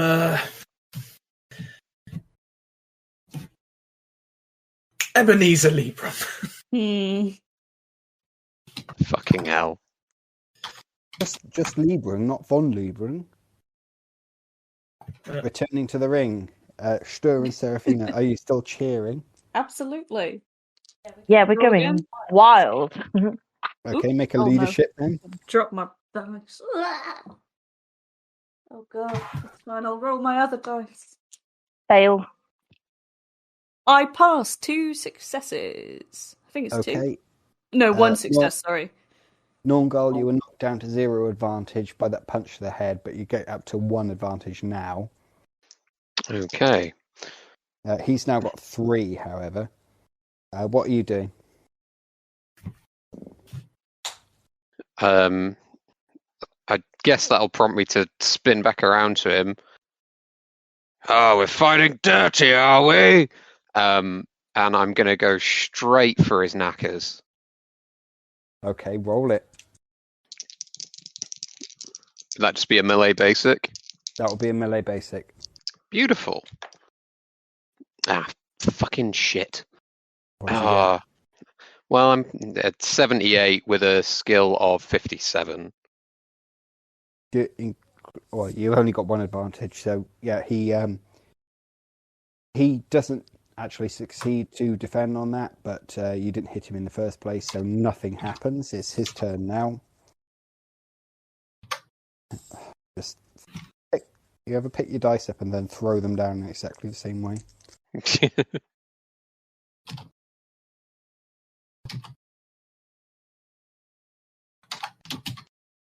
Yeah, he's grabbed you by the foot at this point, and it's like thought that was clever as he shows you the sign of the twin tail comet right in your face, swirls about to try and roundhouse kick you in the head, and drops flat on his face.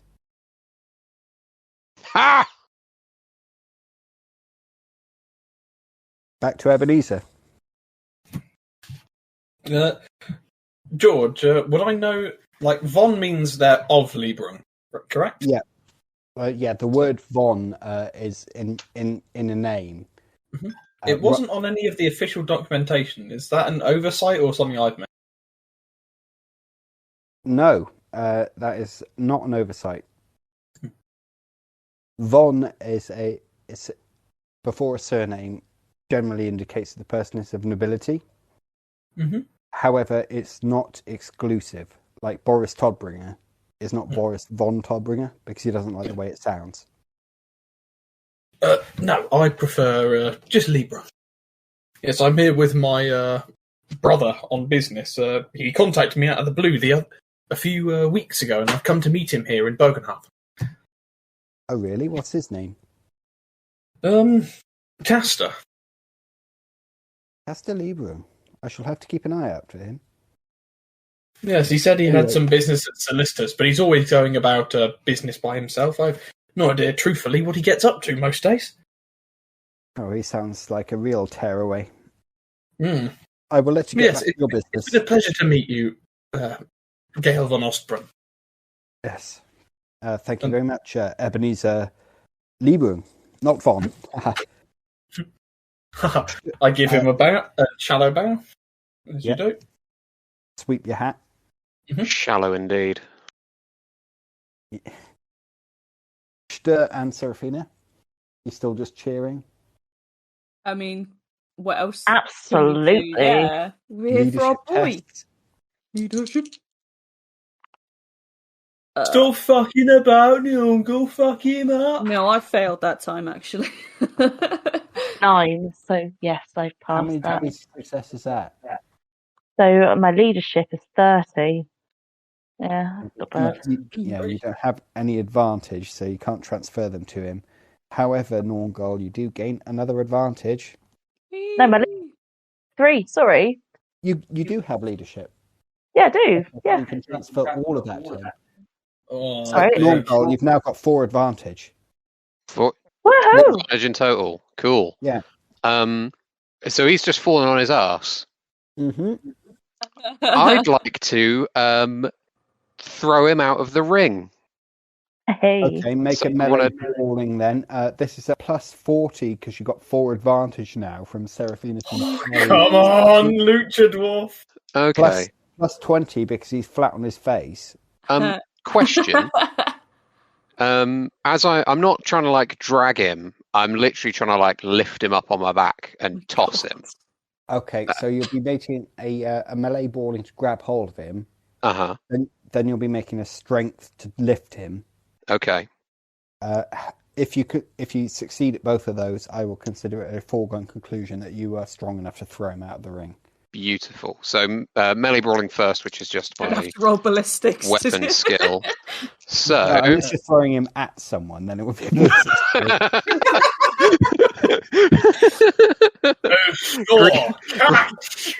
a greasy man brackets projectile.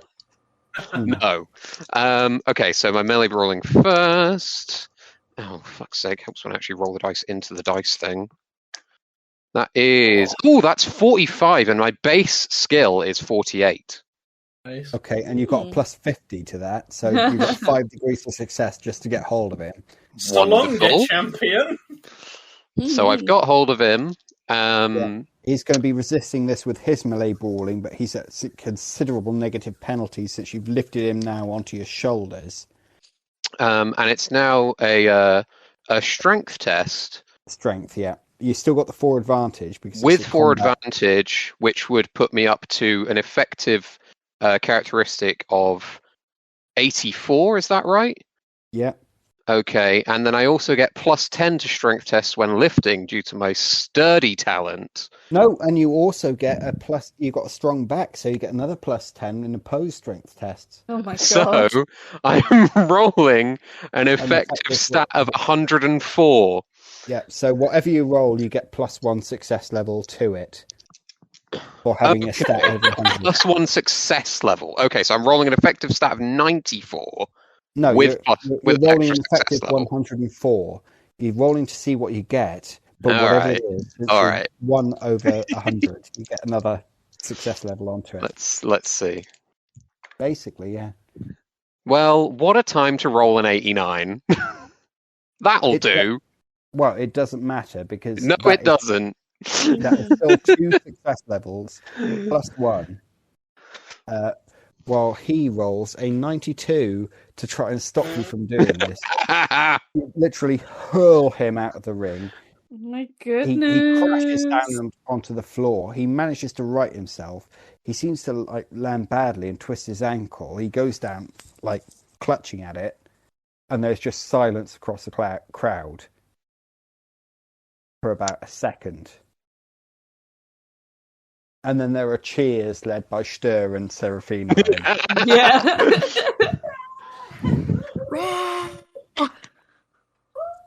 And you see him like getting up, like testing his ankle, walks back into the ring, reaches out a hand to you, Nornghal. I will shake his hand because I do love a good brawl. Well fought, sir. Well fought. Look, boss. I don't think I can work anymore today. Done my ankle. Really done it bad. Oh. Really, it really hurts. Fuck.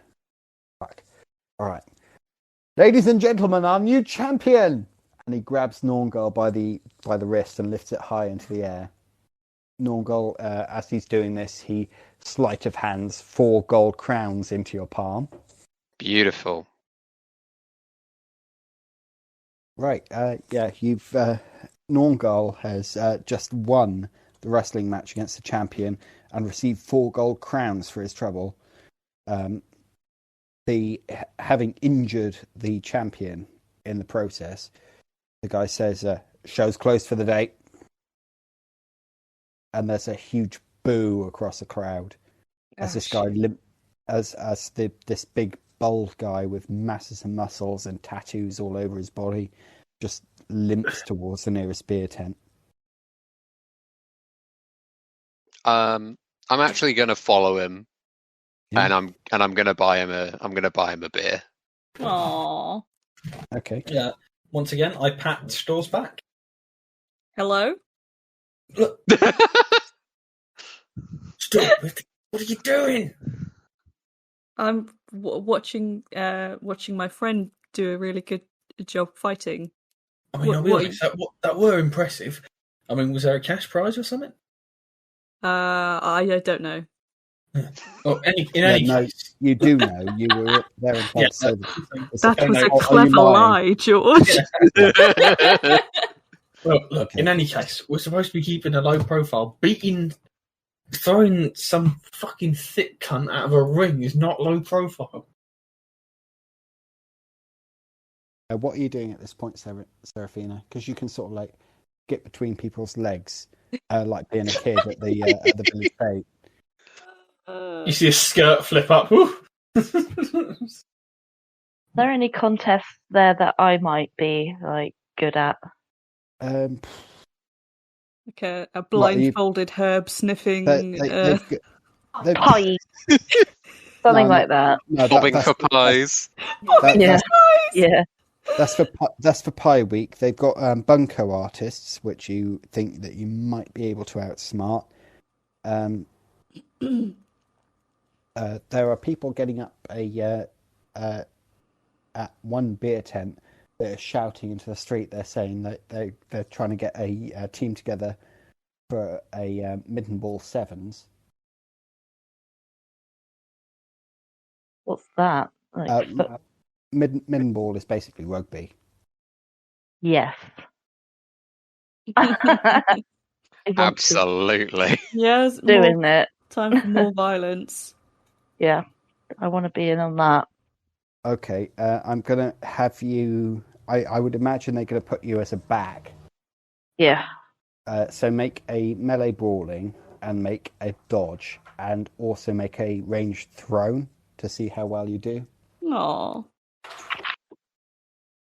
Melee brawling is a fail. What did you say? A dodge? A dodge and a ranged thrown. Dodge is a pass.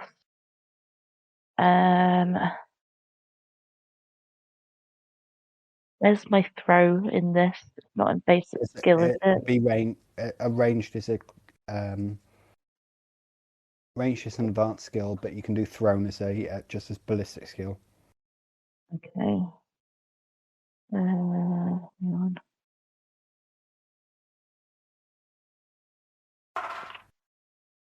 Yes, that's a pass. That's a 2. Yeah. 0-2. That's 0-2. Okay, so you Stuart hog it up. I do. Yeah. Okay, so this is going to take you like about an hour to play this game. Okay. In the process, you are going to sustain 6 wounds minus your toughness bonus. Ooh. Oh my god.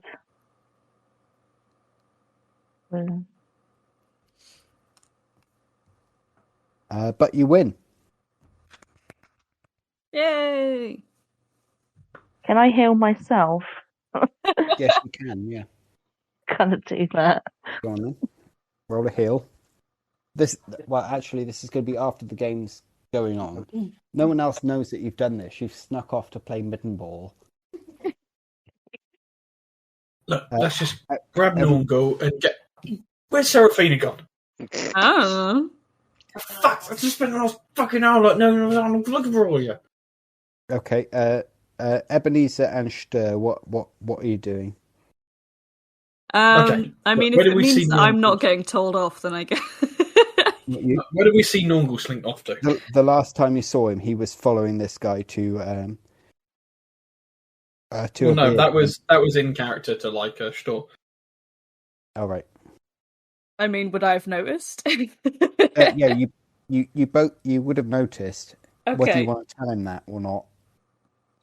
I mean, I'll tell him where he went. I was like, oh, he's in the beer tent. All right, well, let's go. Let's go see him. Seraphina's smart enough to look after herself. Okay.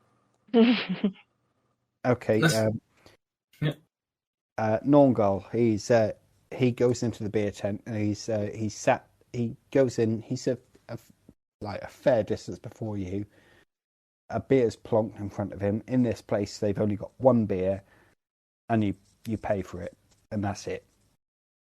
So as soon as you sit down, they give you a beer. You pay the 2 pennies, and that's it. Okay, I'm gonna. And he's staring at the bar, and he's got one hand up under his armpit. So I've seen him go over and sit himself at the bar. I'll come up next to him and slap my 4 pennies down to pay for both of our drinks. He's sat at the table. He's at the table then. Yeah. So yeah, I'm gonna sit opposite him. Right. That was a good match, wasn't it? Best fun I've had all week. Very well done, sir. Very well done.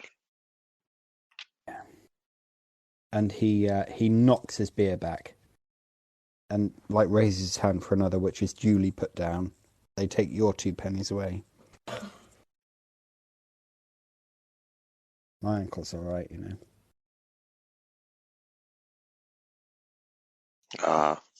Had enough of it, eh? Oh, I just wanted to come in here. I mean, and he points up at the bar towards this beautiful looking woman. I have to come and say something to her, you know. I'm never going to see her again.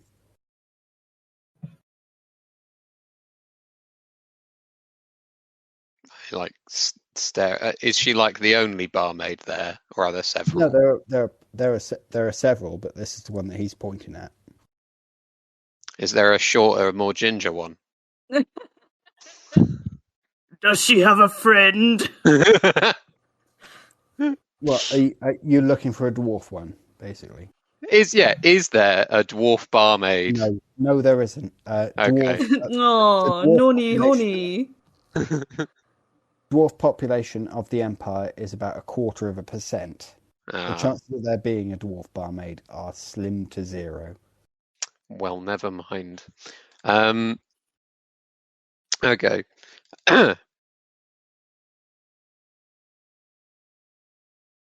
Well, was she a friend of yours, or? No, I'd never seen her before, but I want to. I see her. I have to go somewhere else tomorrow.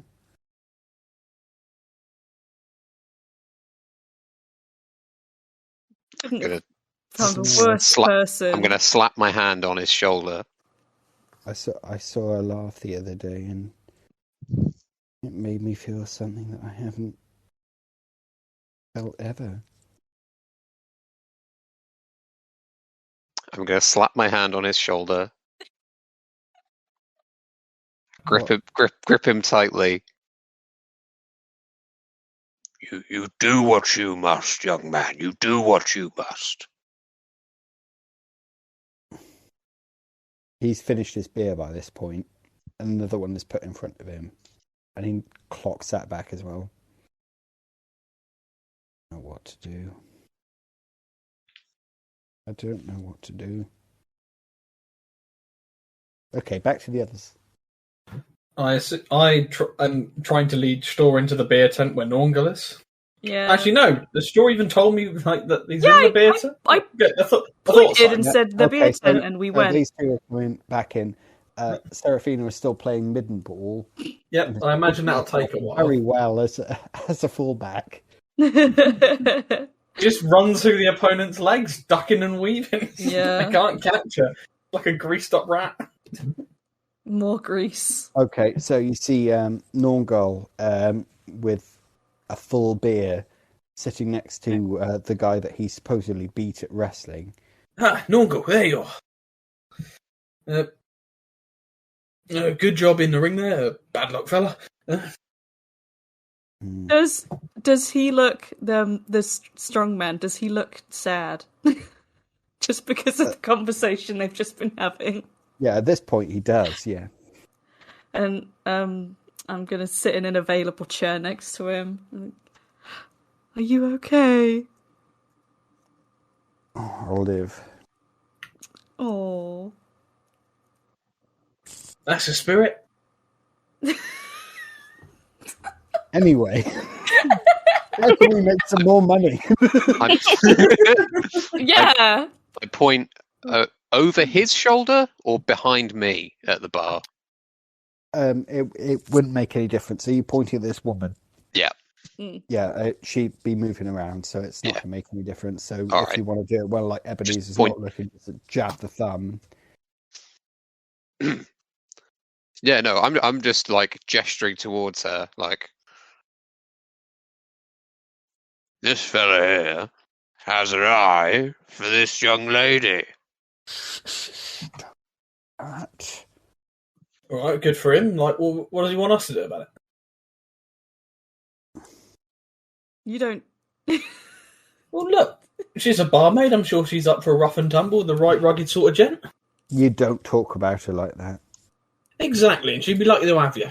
So you go on and do your duty to the Empire. What do you got to lose? You want one of us to go and talk to her? Could you? Yeah.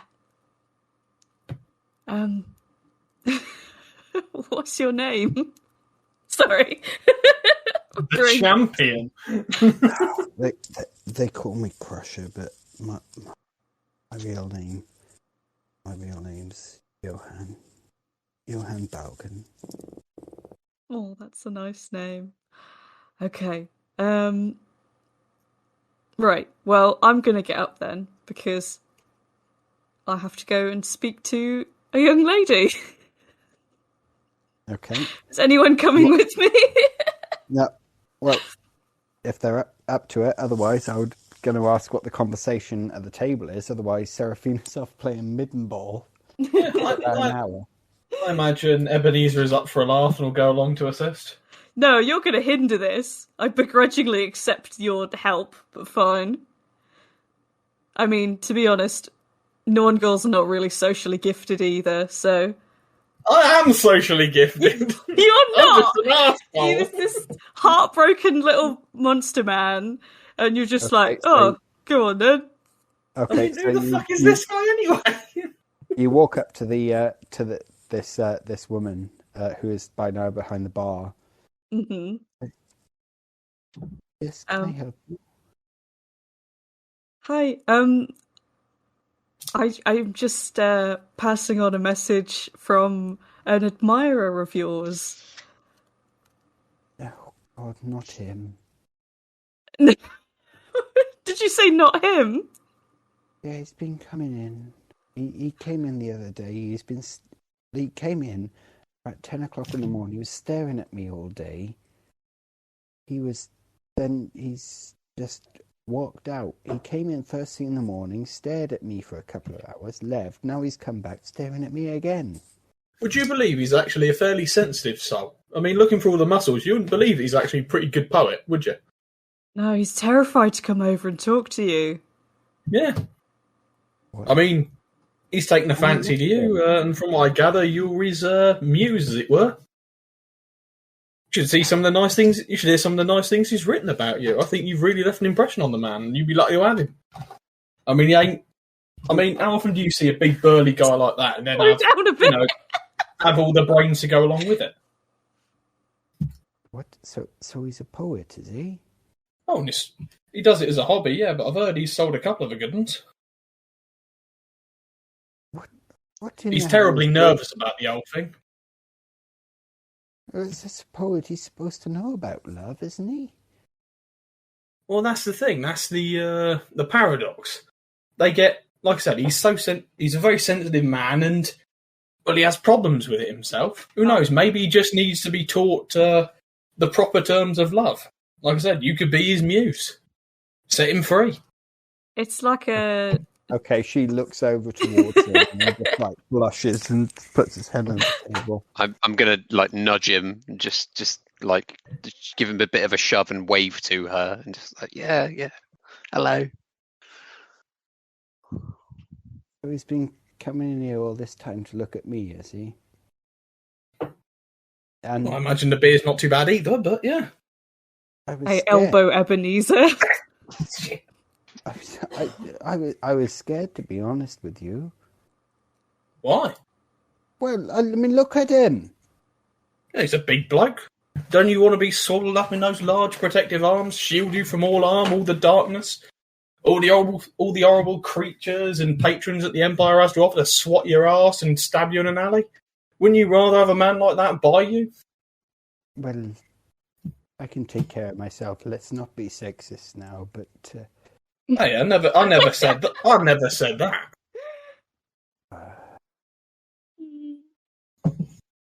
But this man is the complete package. He's big, strong. He's got fair shoulders on him. He's got a sensitive spirit. Well, he just needs something. If he says something to me the next time I go and serve his table, I have something to say to him as well. All right. Give it a minute. Like I said, you might need a little bit of convincing from courage that isn't at the bottom of a stein. Okay. All right. Job's a good one. I imagine Ebenezer is looking very smugly at Stör, like, see, I'm good. No, you've told lies.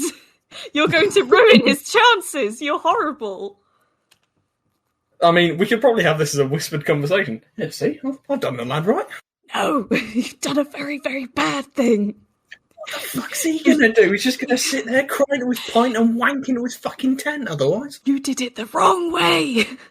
What do you mean everybody lies to attract fucking birds? What's she gonna do when he finds out she doesn't write fucking poetry? I never said he wrote it. Ah! Ah! Look, I said he's a sensitive soul. He is a poet. No, that's fine. It's like I'm an artist, a piss-up artist. I'm just scowling at you at this point. Look, all we need to do is craft him a quick limerick or something with rhyming or some sort of number meter, and like she's gonna fucking know. She's here to look pretty, have her tits bursting out of her bodice, and serve pints to the lesser fucking dreck of the Empire, like us. You're supposed to be a noble. Or you were. Yeah, you're dressed as a noble saying this. It's stage whispering. Look. You can... He's a charlatan. An obvious one at this point. Mm-hmm. I mean, so long as I'm not mistaken for Castellibrum. Okay, this has taken quite some time. Good news, buddy. At the point where this happens, Seraphina returns, looking completely black and blue, but very happy. I imagine smiling with a missing tooth. Actually, do it. Oh, right, I'm going to do this. Actually. Oh God! Now you've done it. 95. Okay, so you're missing a molar. Oof. Oh wow! Okay. No one will notice.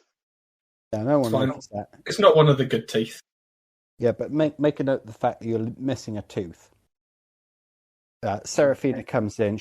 Her face is all beaten up. She's covered in bruises and like minor cuts. What in God's name did you do? Did Ulrich himself give you a fucking go over? Oh no, I was just having a bit of fun. I'm alright. Leave me out of it next time, anyway. Alright, good. We're all here. We can skedaddle off. What's going on in there? Oh, Nornghal apparently beat some git up for money and is now trying to stop him wanking himself to sleep. I suppose have a look around and see Nornghal sat with this massive person. Like, what the fuck? Yeah, you see the massive person like picking petals off a rose at this point. Oh, and I realised who it is Crusher. from earlier. Yeah. Like, oh, that's Crusher. I'm going to give you a wave. I'm going to give a wave to Seraphina and beckon you over. Oh, so you know the morose masturbator then? I'm going to He's go not over called and masturbator. His name is Johan. I'm going to go over and speak to him. Oh, hello. You were amazing earlier. Just, Nornie was just crazed. You know, he hadn't been at that kind of thing for kind of a bit of a while. Well, a few days. He's pent up. He's a bit pent up, yeah. You're right. You said your ankle was hurting. What happened to you? Me? Yeah, look at the state of you. You got bruises all over you. I just want to play a bit of mitten ball. Love it. It's fun. You should play it. You'd be good forward. You're in the wrong thing. Maybe I am. Maybe I need to start taking my own decisions about my life. As he slams his cup down on the table. Well, Crusher stands up and then falls over sideways. No! I guess the others pick him up and put him on the chair. Yeah. Crusher. Crusher, buddy, you like this girl, right? What? You like this barmaid, right?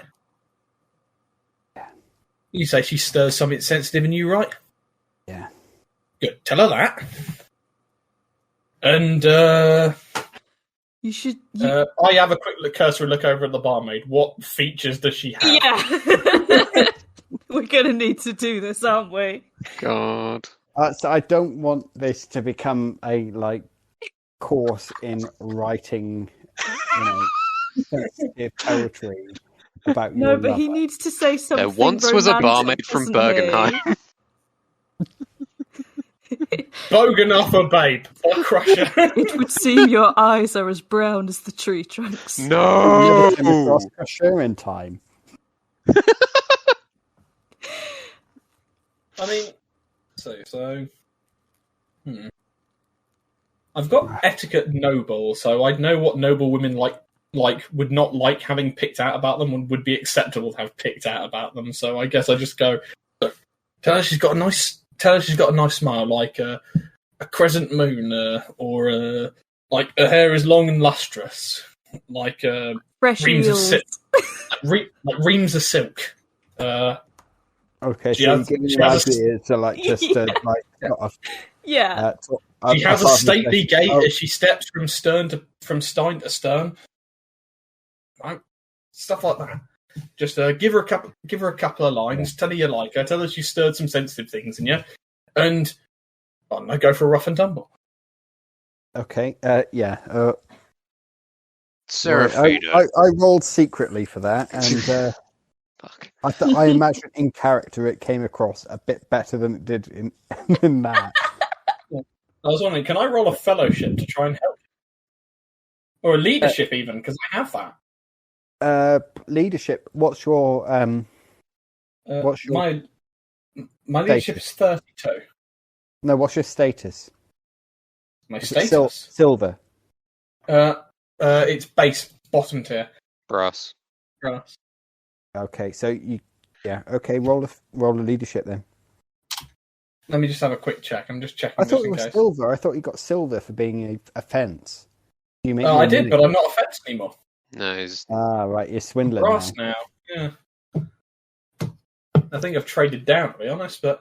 Though he is imitating a noble.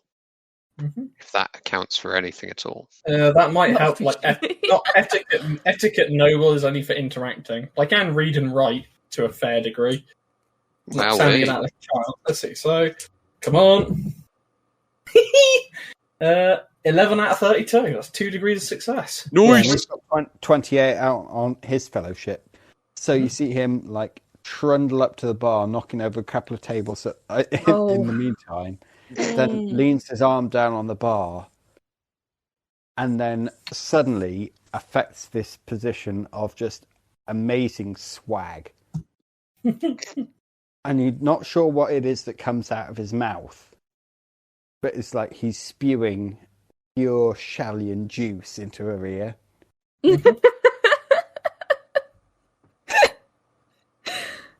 And he like puts his hand out to touch her, and she like slaps it, only like half pretend, and then he does it again, and she's like, "Stop it!" I think we've done good somehow. Again, I look very smugly over to I'm completely ignoring Ebenezer, and I'm just watching like in awe and I'm so full of love. Yeah. Yeah. You see them whisper to each other, and he comes back towards you as she like sneaks away. I'm already clapping. You see, this is why Ebenezer is the geezer that please you. I'm applauding. And he just covers his hand over his nose, so like with the sort of bridge between his thumb and his finger over his nose, so no one can see what he's saying. He's, anyone want to fight tomorrow? I'll lose to you. I lift up the nearest empty cup. I want to win. And then he stumbles out. It is 4:00 in the afternoon, or thereabouts at this point. See, guys, I told you, Ebenezer, the geezer that please you. I know what I'm doing. I heard you the first time. I just didn't care for your smugness. Well done, Stör. What did Stör do? I cared. Yes, well done, Seraphina. Fucking ingrates. You won't be talking like that when I make you rich. So far, you've only cost me money and actually endangered my life. I mean, that guy's going to lose a fight to us tomorrow, and that's going to be some gold. Yeah, but if I hadn't cared about him in the first place, you would not have bothered, because you've got no humanity. I've got plenty of... What are you saying? I'm saying you're a horrid rat of a man. All right. Does anyone else agree with Stör on this one? No? You do have some rather rodent-like eyes. I mean, I can't help that one, can I? Yeah, I mean, if you don't like it, Stör, you're happy to, trot off. But if you want to keep travelling with us and, potentially get your fortune made, no, I'll accept an apology. You have got the gift of the gab, and I appreciate that. Ain't easy. I just fold my arms and grunt. There we go. I knew you'd be magnanimous. I don't know what that means. Well, look, I chuck 2 copper to Stör. Don't say I never gave you nothing. Go get yourself a drink. What? Yeah, what did you say, George? Hello? Hello? Yeah, just can you believe this? At another table, there's someone that's waving about a bit of parchment, lays it out on the table, and starts sounding it out, just as you would, like Ebenezer. The Emperor has issued a new edict, declaring that there are no mutants in the Empire. The practice of exiling or slaughtering those unfortunate enough to carry some sort of physical deformity purely because of their appearance is henceforth illegal and punishable by death. Seraphina will get about easier then. At least in the provinces that think halflings are mutants, like Ostlanders. Fuck off, Ebenezer. Oh, come on. You can't tell me you haven't been mistaken for a mutant at least once in your travels around the Empire. I don't look like a mutant. I'm more intelligent than that. Well, of course I do. You're a lovely person, a lovely woman, you know? While Ebenezer is being ranted to other members of the party, I press the 2 pennies back into his hand. Right. Well, if you don't want a free drink... You owe me a free stay somewhere, hot meal. So yeah, I'd appreciate that free drink you're offering, actually. Thanks. Well, look, how much was it for the inn? Here, I slide you a silver back. Okay. There you go. All good? All happy? Anybody else got a problem with Ebenezer? Nornghal? Any problems with my rat eyes?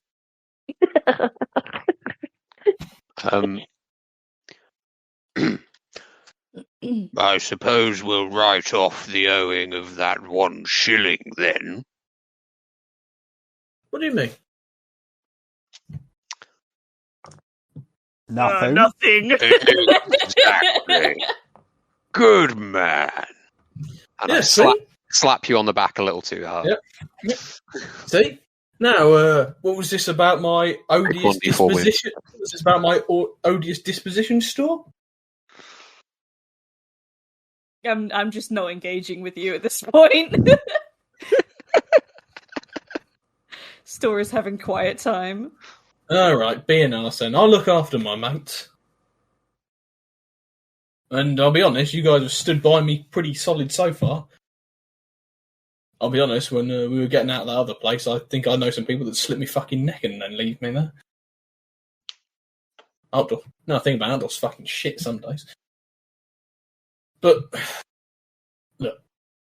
And I know none of us here are particularly pleased with how it went down earlier. So...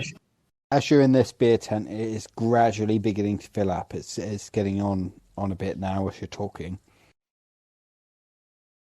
Yeah, I know it's been a little bit touch and go, but I still believe we could get something out of this entire venture around my identity. You know?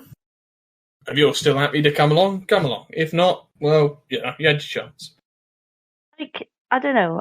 I like your kind of ambition here, but what the fuck are you planning on doing? Because we came here, turns out he's wanted for some shit, but I do feel a bit fucking weird.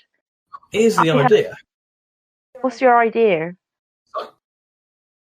Nobles of the Empire, there's fucking loads of them, aren't there? And so, let's say, well, we know one of them is under duress by certain parties. Who's to say he didn't have a brother who was out of all that? And I, Ebenezer Liebrung, will happily take that position. I've already made a friend on the fair so far. One Gale von Osbrun. He's invited me to watch the joust tomorrow. Living the dream. We could all be living the dream. Sometimes you just got to fake it till you make it. How do you think nobles got ennobled in the first place? Because somebody told them. Now, if you're just slowly up there, then they're not going to think any different. You'll get everything you're owed. You just have to slide on up there nice and quiet like. I mean, fuck me. Someone like me might be good for the gene pool. They might have less mutants up there. Do we know about gene pool? Yeah. It might be better. It might be better for the blood up there. It might produce less mutants. Equally, Seraphina, you don't understand what nobility is. You don't understand why it might need a shot in the arm, because people just marry everyone in the mood. To be fair, don't the halflings have religiously kept records of family? Yes, family trees, but it's not. But so they might understood why it's not good to keep it as a family bush. Yeah, but they trace their families through the what's it called, the matrilineal and the patrilineal line. Mm-hmm. So they have all of them have 2 families. here is what I would think is a gene pool. I think it's like a. I imagine Ebenezer doesn't know what that is, so I'd probably just say like the blood. Yeah. Well, all of it just goes down into a big pool, and then it's a literal pool. A literal pool that you go and swim in. A pool made of denim. Yes. Right. A jewel. You're not going to hang around in this beer tent all night. It would be inadvisable for you to do so because a brawl is going to erupt at some point as they pick up. Right, well, I said we'd get hang about the Schaffenfest before we head back to the room, so how about we go see the sights? Still be able to find someone to take this blunderbuss off my hands. Oh, God, absolutely, possibly. A blunderbuss is a scarce item, so you've got a 60% chance that someone is there that will buy it off you. Hey, am I rolling that then? Do you enlist Ebenezer's help for this? I don't want to talk to you. So no, you don't want to make bonus money. The entire point of the build of the character. Cool. Maybe I understand your character, yeah. Stör does not have the metagaming talent. Yeah, okay, so my motivation is nurturing, not nastying. That's your motivation, is it? Yeah. Oh, okay. Maybe I should have given you the baby to take care of. You could have actually. I did think, but I was never alone with the baby, or never near the baby at a good time. But yeah, what do I need to do to attempt to make a haggle? Make a haggle. Incidentally, George, would this count as fulfilling my long-term ambition? What is your long-term ambition? Become a boss? Be a boss myself, get others bowing and scraping. No, because people are not being very deferential to you at all. We are neither bowing nor scraping. I got doing one or the other. We'll get there. I got 23 out of 34, so is that just one? That's a success. There is a buyer. You can have someone to buy at half list price, which for a blunderbuss I believe is 4 crowns. So you get 2 crowns for it. I will take it. That's fine. Yep. I'm not fussy. 2 crowns. It's pronounced Manacles. So off from the beer tent. Where are you heading from? Where are you heading now? Kind of wherever. What's going on? Are there any more fun activities to catch? Yeah. There are. They're getting people for a flat race. They are getting people together. Like the Middenheim Sevens tournament has been and gone, and Seraphina won on her side. Woo! Visitors versus Bögenhafeners.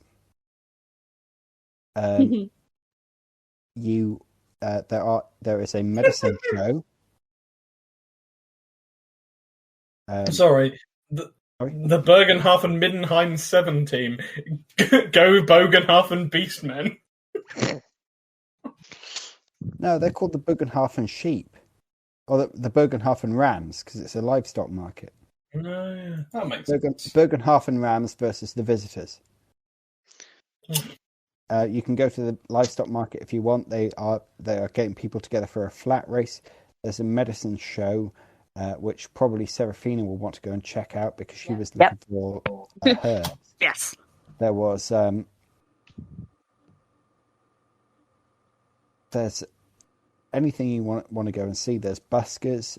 There are some buskers that are so good that like people are gathering around in like circles to clap in time to their bawdy verses and shout out the last rude word of every stanza. Over at the medicine show, Seraphina, which you've probably gone to alone. Yeah, I would imagine I have. Unless anyone's going to accompany you. Absolutely not. I mean, I'll go with you. Okay. Okay, there are stalls up and down the place. There's a huge sign that says medicine show. So a lot of sort of peasants aren't coming in because they can't read what it says, but they're all like lined up and down this huge aisle, and it's a blend of sideshow and stall. Most of them are run by charlatans, and the people are like, swallow this toad. I'm not going to swallow a toad. I'll give you $1 to swallow the toad. I will swallow the toad. I am cured with your curing tonic. That sort of shit, you know? Your curing toad. But you got Dr. Zeiss's von Wunder tonic, rare elven spirit water, genuine Norse and silver talismans, cures rheumatics, colds, warts, bad breath, keeps out evil spirits, warts, and the neighbour's cat, and so on and so forth. And as you're going down that, big tall lady, your knees must be giving you jip, right? You look like you work on the river. I feel okay, actually. Thank you. Oh well, they will be giving you jip if you carry on like that. What you want is our poultice. Oh really? What does it do? What's it for? Warms the knees through, keeps them nice. Oh yes, you don't need to be giving that to her. It's good. Do you whisper that to Stör? Like I know exactly what it's made of.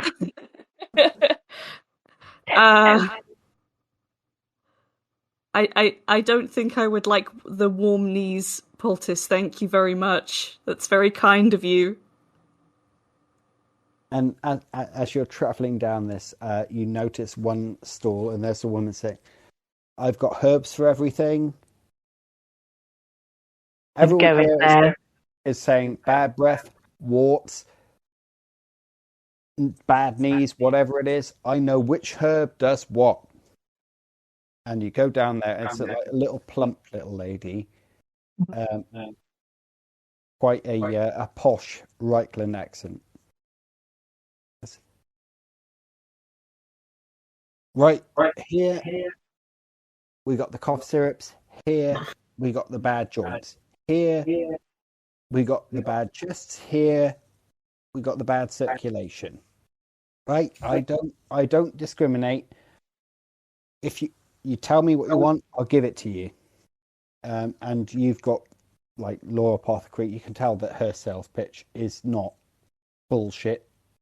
Mm-hmm. You're looking at this. If this is actual herbs, it would be good for that sort of thing. I obviously want to buy some sort of healing herbs because I think that would be beneficial. Oh, hello, love. What do you want? Well, I was looking for some herbs, just some general healing herbs, some wounds, bruises, things to make things from and. Oh, okay. So for bruises, we got rustwort there. Lovely. Yep, add some of that. Yep. I mean, I'm selling that dried at 3 pennies a shilling, 3 pennies an ounce. I have 2 ounces of that. Right. Then we got cleavers. That would be good for anything on your chest. I'm selling them undried at 1 penny a stone. You have to render them down yourself, of course, but it will work. Just boil them down in a bit of batter. Yeah, I could do that. All right, I have 2. Yeah, but you immediately recognise her sales pitch is not rubbish. This is genuine. Yeah. So, are you looking for anything in particular? Well, I'm looking for other things like I want some yew berries. Oh, yew berries. What do you want them for? Just useful, aren't they, to have sometimes to add to things to make things a bit spicy. You've been off the river, haven't you? As you know. Because people get the rheumatics off the river, and that's when they want yew berries for. Helps, doesn't it? That's just useful. Well, it's nice to know find someone that knows their herbs from cow shit these days. I ain't going to be coming here for cow shit. It's those down there where all the cattle are. But are you actually licensed? I am, yeah. I show you my license because I'm fucking proud of it. Right. You know what you're doing. I know what I'm doing.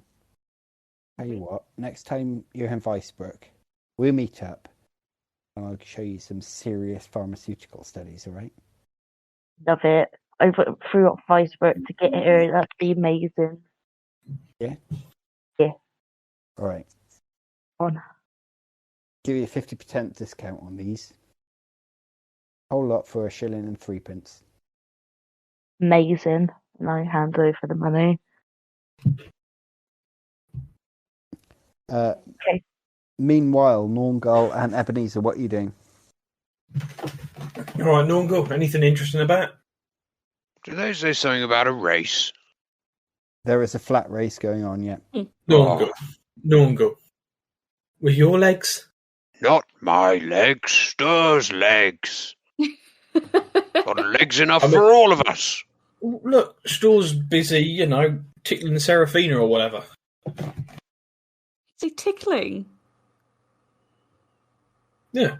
Strange. Okay. Strange man. They're getting their medicine on or whatever. I don't think. I mean, part of the race is being there on time, isn't it? Well, I don't know. When's it start? Stride over to find out. Okay, as you're walking towards the place where the flat race is, you do actually walk past a mock-up of a court. There is a huge building that has been made to look like a court in quite a laughable fashion. Outside of this court, there are two people sitting in the stocks. One of them is a dwarf. The other one is a really disgusting-looking human who appears actually to have passed out. The dwarf, as he sees you, Nornghal, is Hey,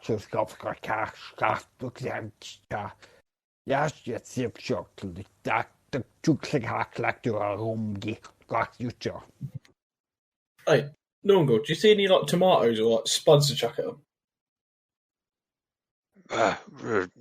Not now. I'm gonna come back right up to the dwarf.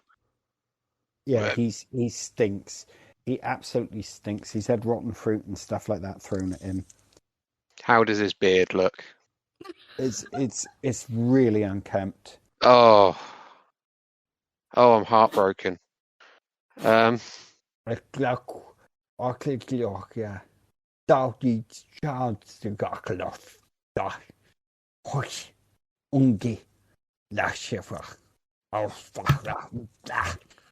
he carrying on about? I'm not sure. You're a dwarf, don't you speak the lingo? Well, no, I've never learned. You don't speak Khazalid.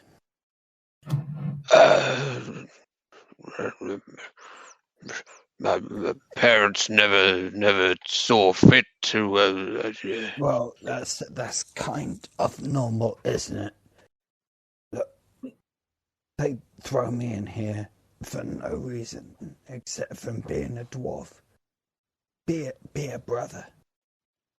So you got drunk and beat some people up, right? Shush. Well, that's what Nornghal does. Be a brother. I only need 2 shillings. I only need 2 shillings.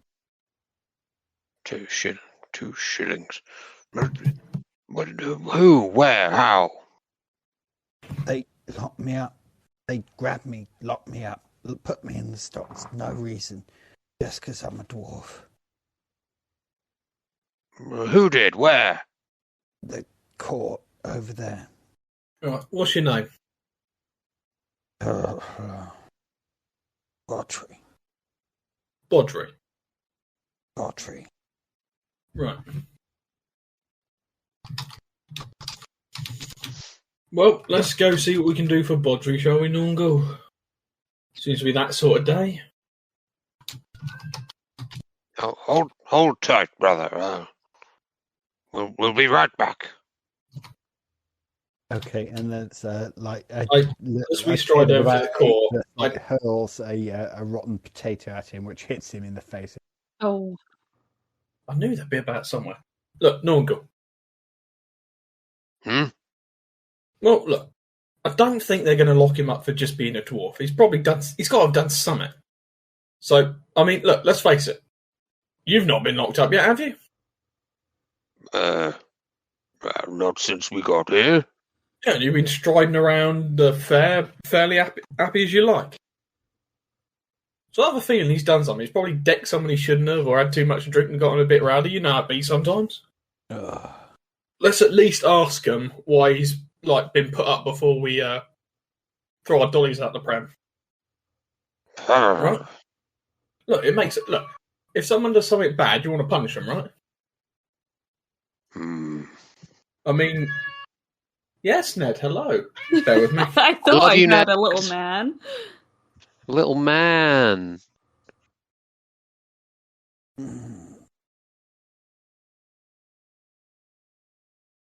This is really uncomfortable. Sorry, you had to pick that moment. I love him. He is a sweet baby boy. Anyway. Look, the point I'm trying to make is, he says he's innocent, but doesn't everyone who's fucking guilty? Let's ask the courts why he's locked up. If we think it's, he's been taken for a ride, we'll pay his bail. Well, you can pay his bail. But if he does deserve to be there by what they say, then maybe we just leave him, right?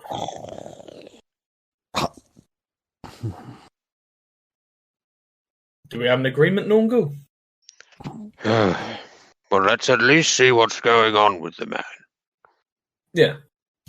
All right, so we head to the court, I imagine. Okay, back to Seraphina and Stör. Hey.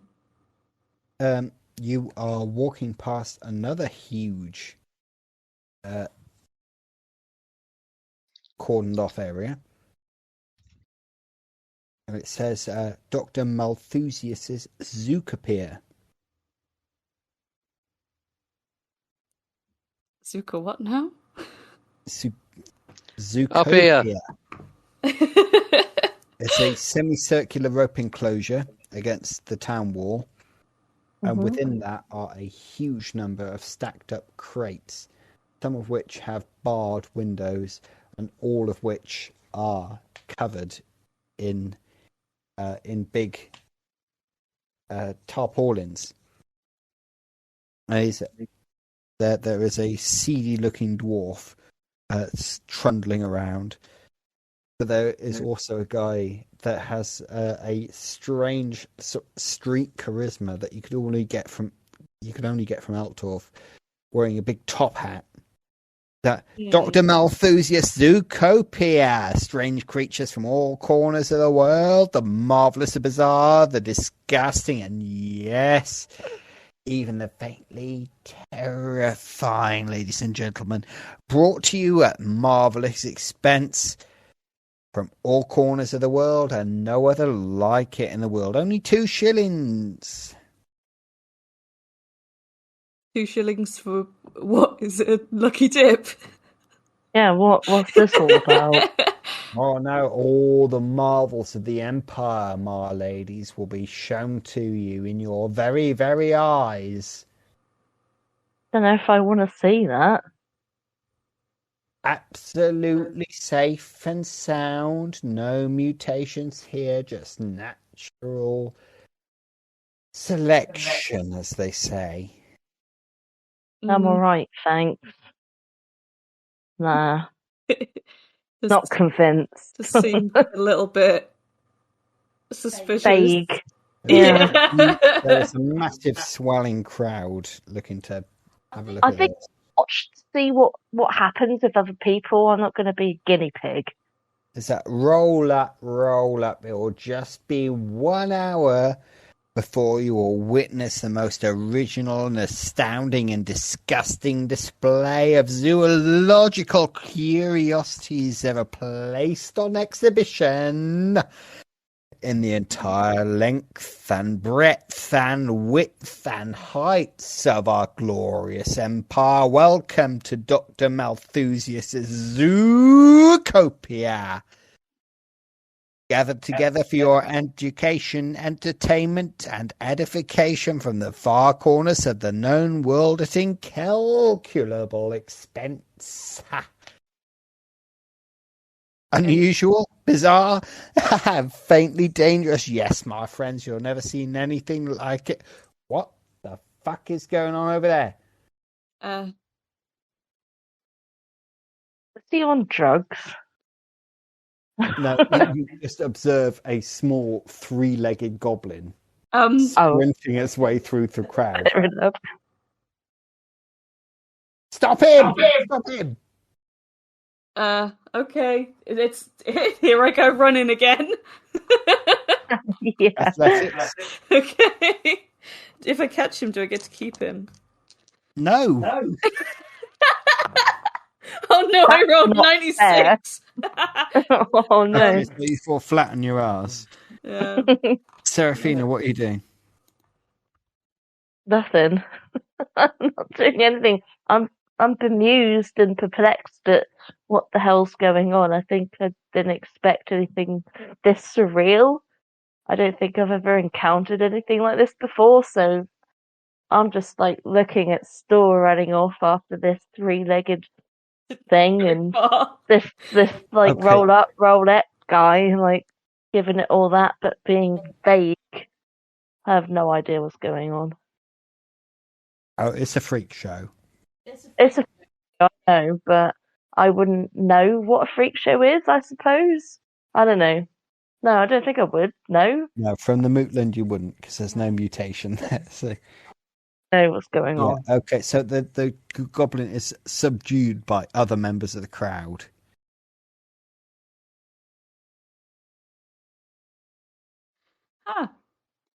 Back to Nornghal and Ebenezer. So we rock up to the court. We do indeed. Okay. Attention, Your Honour. My client is too dwarf to be held like this. Is that what you're going to say? No, but we are going to ask why the fuck he's been incarcerated. Okay, you are met by a fat, youngish clerk wearing a lawyer's wig on his head, which he's probably got no right to do. Yes, gentlemen. Good afternoon, my fine sir. I was curious about the dwarf you have incarcerated outside in the stocks. Yes, He says... his fine is 2 shillings. Might I ask, what is his crime? No. No? Is a man not entitled to emancipation? This is a hostage-taking otherwise.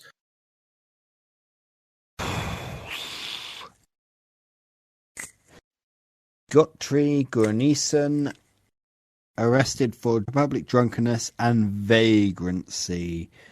Fine 2 shillings on failure to pay 2 hours in the stocks. I mean, this is Schaffenfest. Isn't everyone here a drunken vagrant apart from a few? Yes, but they don't all act like it. I mean, I've been party to a few dwarfs in my time, like Justice Nornghal. Are you That going seems...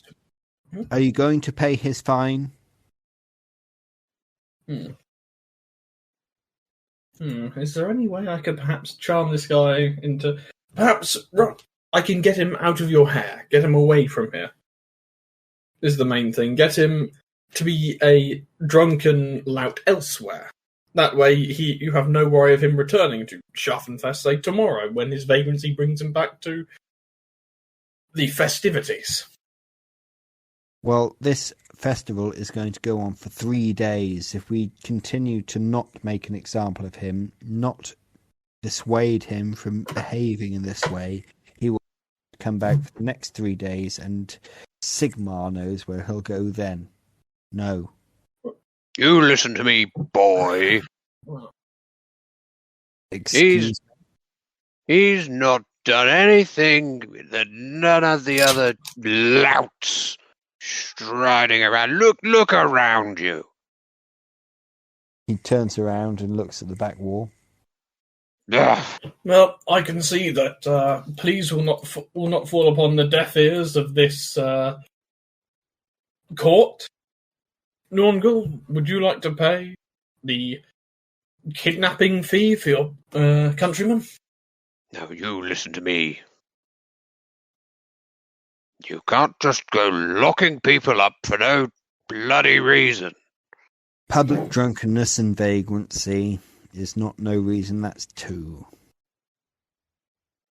Well, how about I go and find you another public drunken vagrant? I'm sure I can find you a dozen within a stone's throw of this very court. Well, if you can, we will have to find them, and if they cannot pay the fine, we will have to put them in the stocks. Who are you, anyway? He seems to be a lawyer, Nornghal. Yes, well, people seem to be a lot of things, don't they, Ebenezer? I think at this point, Nornghal, you either pay for his emancipation or he remains locked up for this sham.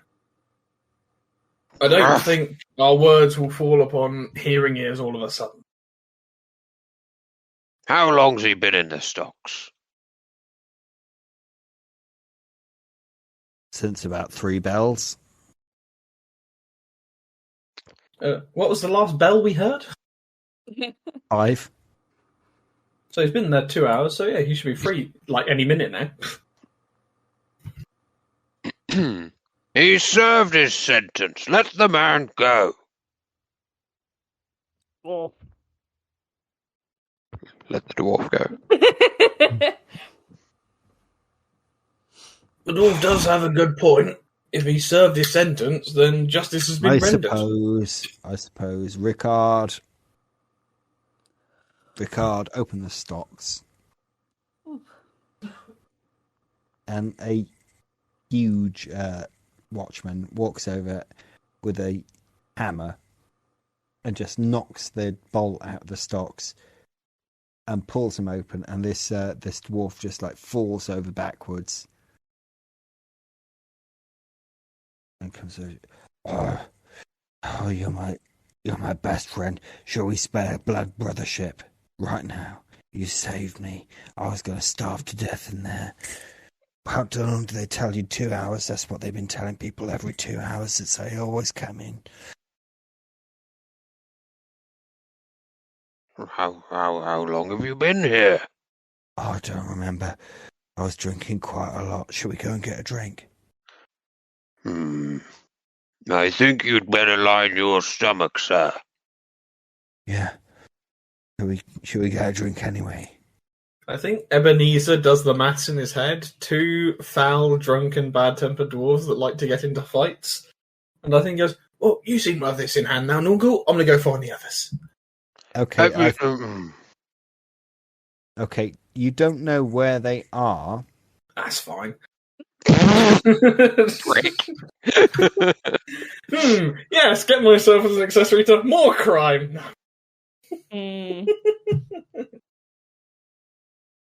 Okay, is there anything you're particularly interested in passing by as this is going on? Any gambling going on? Ebenezer's got the itch. Oh, probably, yes. There are many a beer tent. You're looking for people that are particularly pissed, because that will also increase the chances of there being a brawl in progress when you arrive. Yeah. Also, they'll be easier to cheat. Okay, so you go past one where there are a lot of locals just beating the shit out of a visiting elf. Mm-hmm. Oh. I guess Ebenezer giggles to himself. But you go in and sit down and start up a dice game or a card game, is it? I imagine the clientele isn't too fancy, so dice. Yeah. All right, let's play a dice game then. Right, guys, wish me luck. No. Or ill, depending.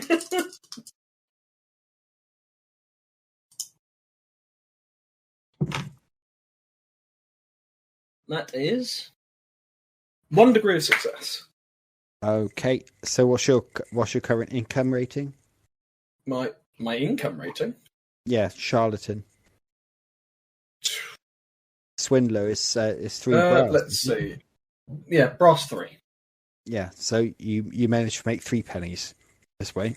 This sucks. I've traded down. Oh. Mm-hmm. As well as this, you are going to hear some news. While you're doing that, right, being on your own in the pub, if I can locate the news. Yeah, in fact, can I gossip to try and get information? Yeah, you can. I imagine you'd be doing that at the same time. Oh yeah, I mean, so you get at least 1 for the success of your gamble roll, and then and there's gossip I'd like to spread as well. Okay. So what you hear is that there's a tale that a twin-tailed comet was spotted above Luckenbad, but nowhere else. Ooh, that's good luck.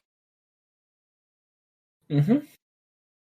Yeah, the gossip I'm trying to spread is that I know 2 nobles have entered the city. One is supposed to be a bad lad, and the other one's just too dumb to have known about it.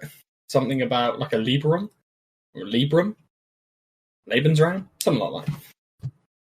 Lebensraum. Okay, so word basically, I'm trying to make up my background.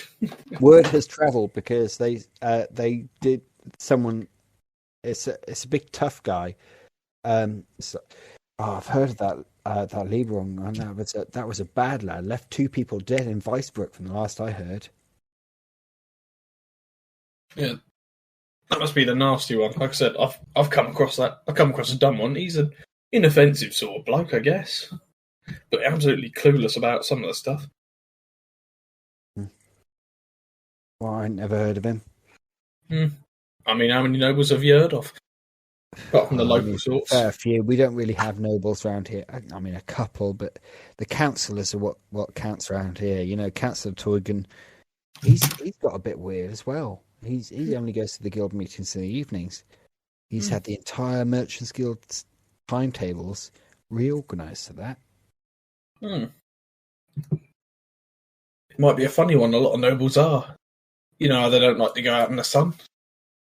You know, they don't want to get too tanned, you know. Oh, yeah, but you know how the mists on the Bergen are getting worse. Means trouble. You know what I mean? Yeah, so I'm going to roll my gossip.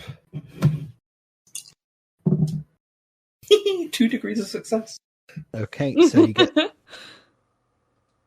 Luthor Huss came in. You know him? No. Big Sigmarite from the north. Passed through Bögenhafen last month and was like, I want to come into the High Temple of Sigmar.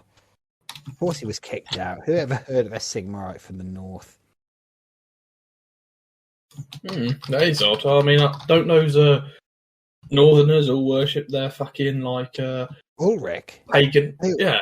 They all worship Ulrich, don't they? They don't worship Sigmar. They hate Sigmar. Fuck Sigmar is their opinion. There ain't no fucking Luthor Huss or I'm the High Priest of Sigmar. But no, we got the Grand Theogonist down here. Oh, on the subject of the gods, making the Sigma of Renald and then immediately switching it into the Twin-Tail Comet. Oh yeah, I do the same. I know the Sigma. You see a crow, you take it down and nail it to a crow post. The crows are the eyes of the dark gods, don't you know?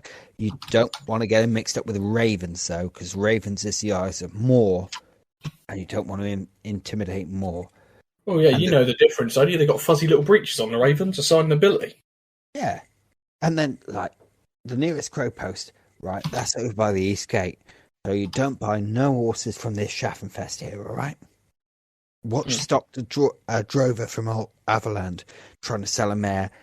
And the mare turned out to have 9 eyes blistered in her mouth. She's now hanging from the east gate. How does that happen to a poor animal like that, you know? Well, I don't know. Since there's no fucking mutants in the Empire no more, I don't know. Yeah, maybe good old Carl Fran's got a good portion of them. Called it a day. What? No, I'm just making a joke. Oh, that ain't fucking funny. Last time I saw him, he marched out of Outdorf itself. Oh, yeah. Yeah, he's on the ruck somewhere.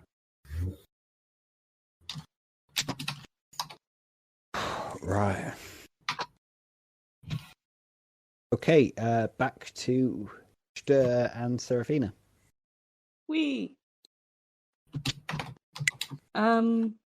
I mean, are we hanging around for this, or...? Yeah. I don't think we are. I don't think It's we're that up to impressed you. by You've it. had enough of it, haven't you? Yeah, I'm not that impressed by it. Okay. Dust myself off. Are we going to go and look for... Have you done all your shopping? Everyone's done their shopping. They're just No, walking but around this herb fair. shopping. It's just... Oh, I did do some herb you're shopping, probably yeah. quite bored with the herb shopping, and also made a contact for someone that could supply you with herbs in the future. Nornghal. So I'm now in charge of a very stinky dwarf. Yeah, and very drunk as well. Yeah. No, I'm going to try and get some food in him. Seeing as he claims to have been starving to death. I'm just going to take him to the nearest tent that's serving anything. There are, like halflings. Anything with hot and stodgy. Yeah, meat on a stick or like Rumpster's pies. He's got no money, so it'd be like 3 pennies for you to buy him a Rumpster's pie. Yeah, I'll spend 6pence and get us a pie each. Okay, he forces that into his mouth. I will need you to now make an endurance test, please. Oh God. Okay. What's my endurance? 54. Ugh, 66. Okay, and we will find out what that means next week. Great. Oh. I've made a friend, everyone. Yeah, that's A stinky worse friend. than you. I've made a stinky friend. The best kind. The best kind. Can you see why I deserted him like a good friend?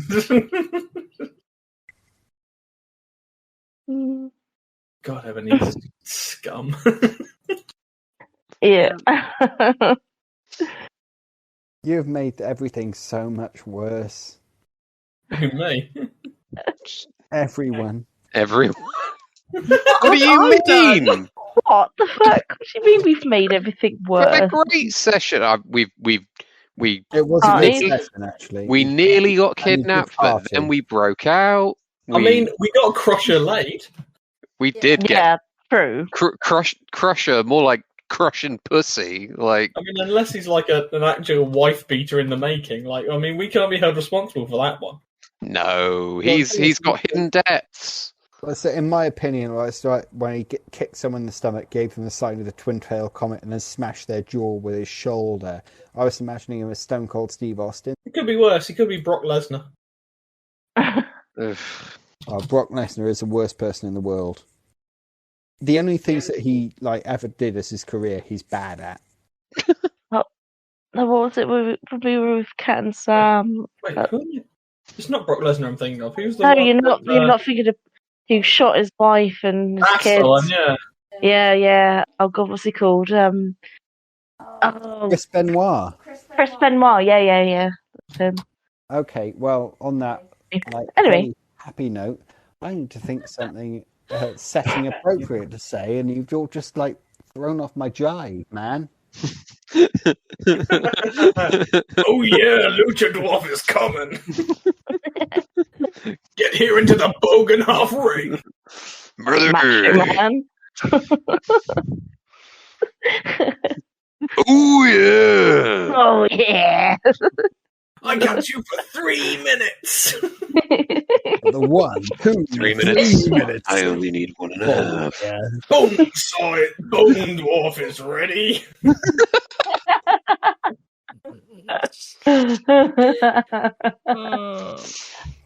Oy vey. And that is where we will leave it for tonight. Our players were Callum as Ebenezer, Gütte Says as Seraphina Esmerelda Honeycakes, Steve as Nornghal Varrskrati, and Tish as Stör Sumpfläufer. We have been playing through The Enemy Within, Part 1, Enemy in Shadows, which was written by Graeme Davis and others who will be credited in the description. Our musical intro was War and Peace by freestockmusic.com, and full credit will also be in the description. Leave you with some words of advice from the Reichland. Drink deep or not at all from the Verinen spring. Be not over covetous of the eyes of more. Beware the brass doctor, and fear not the doomsayers.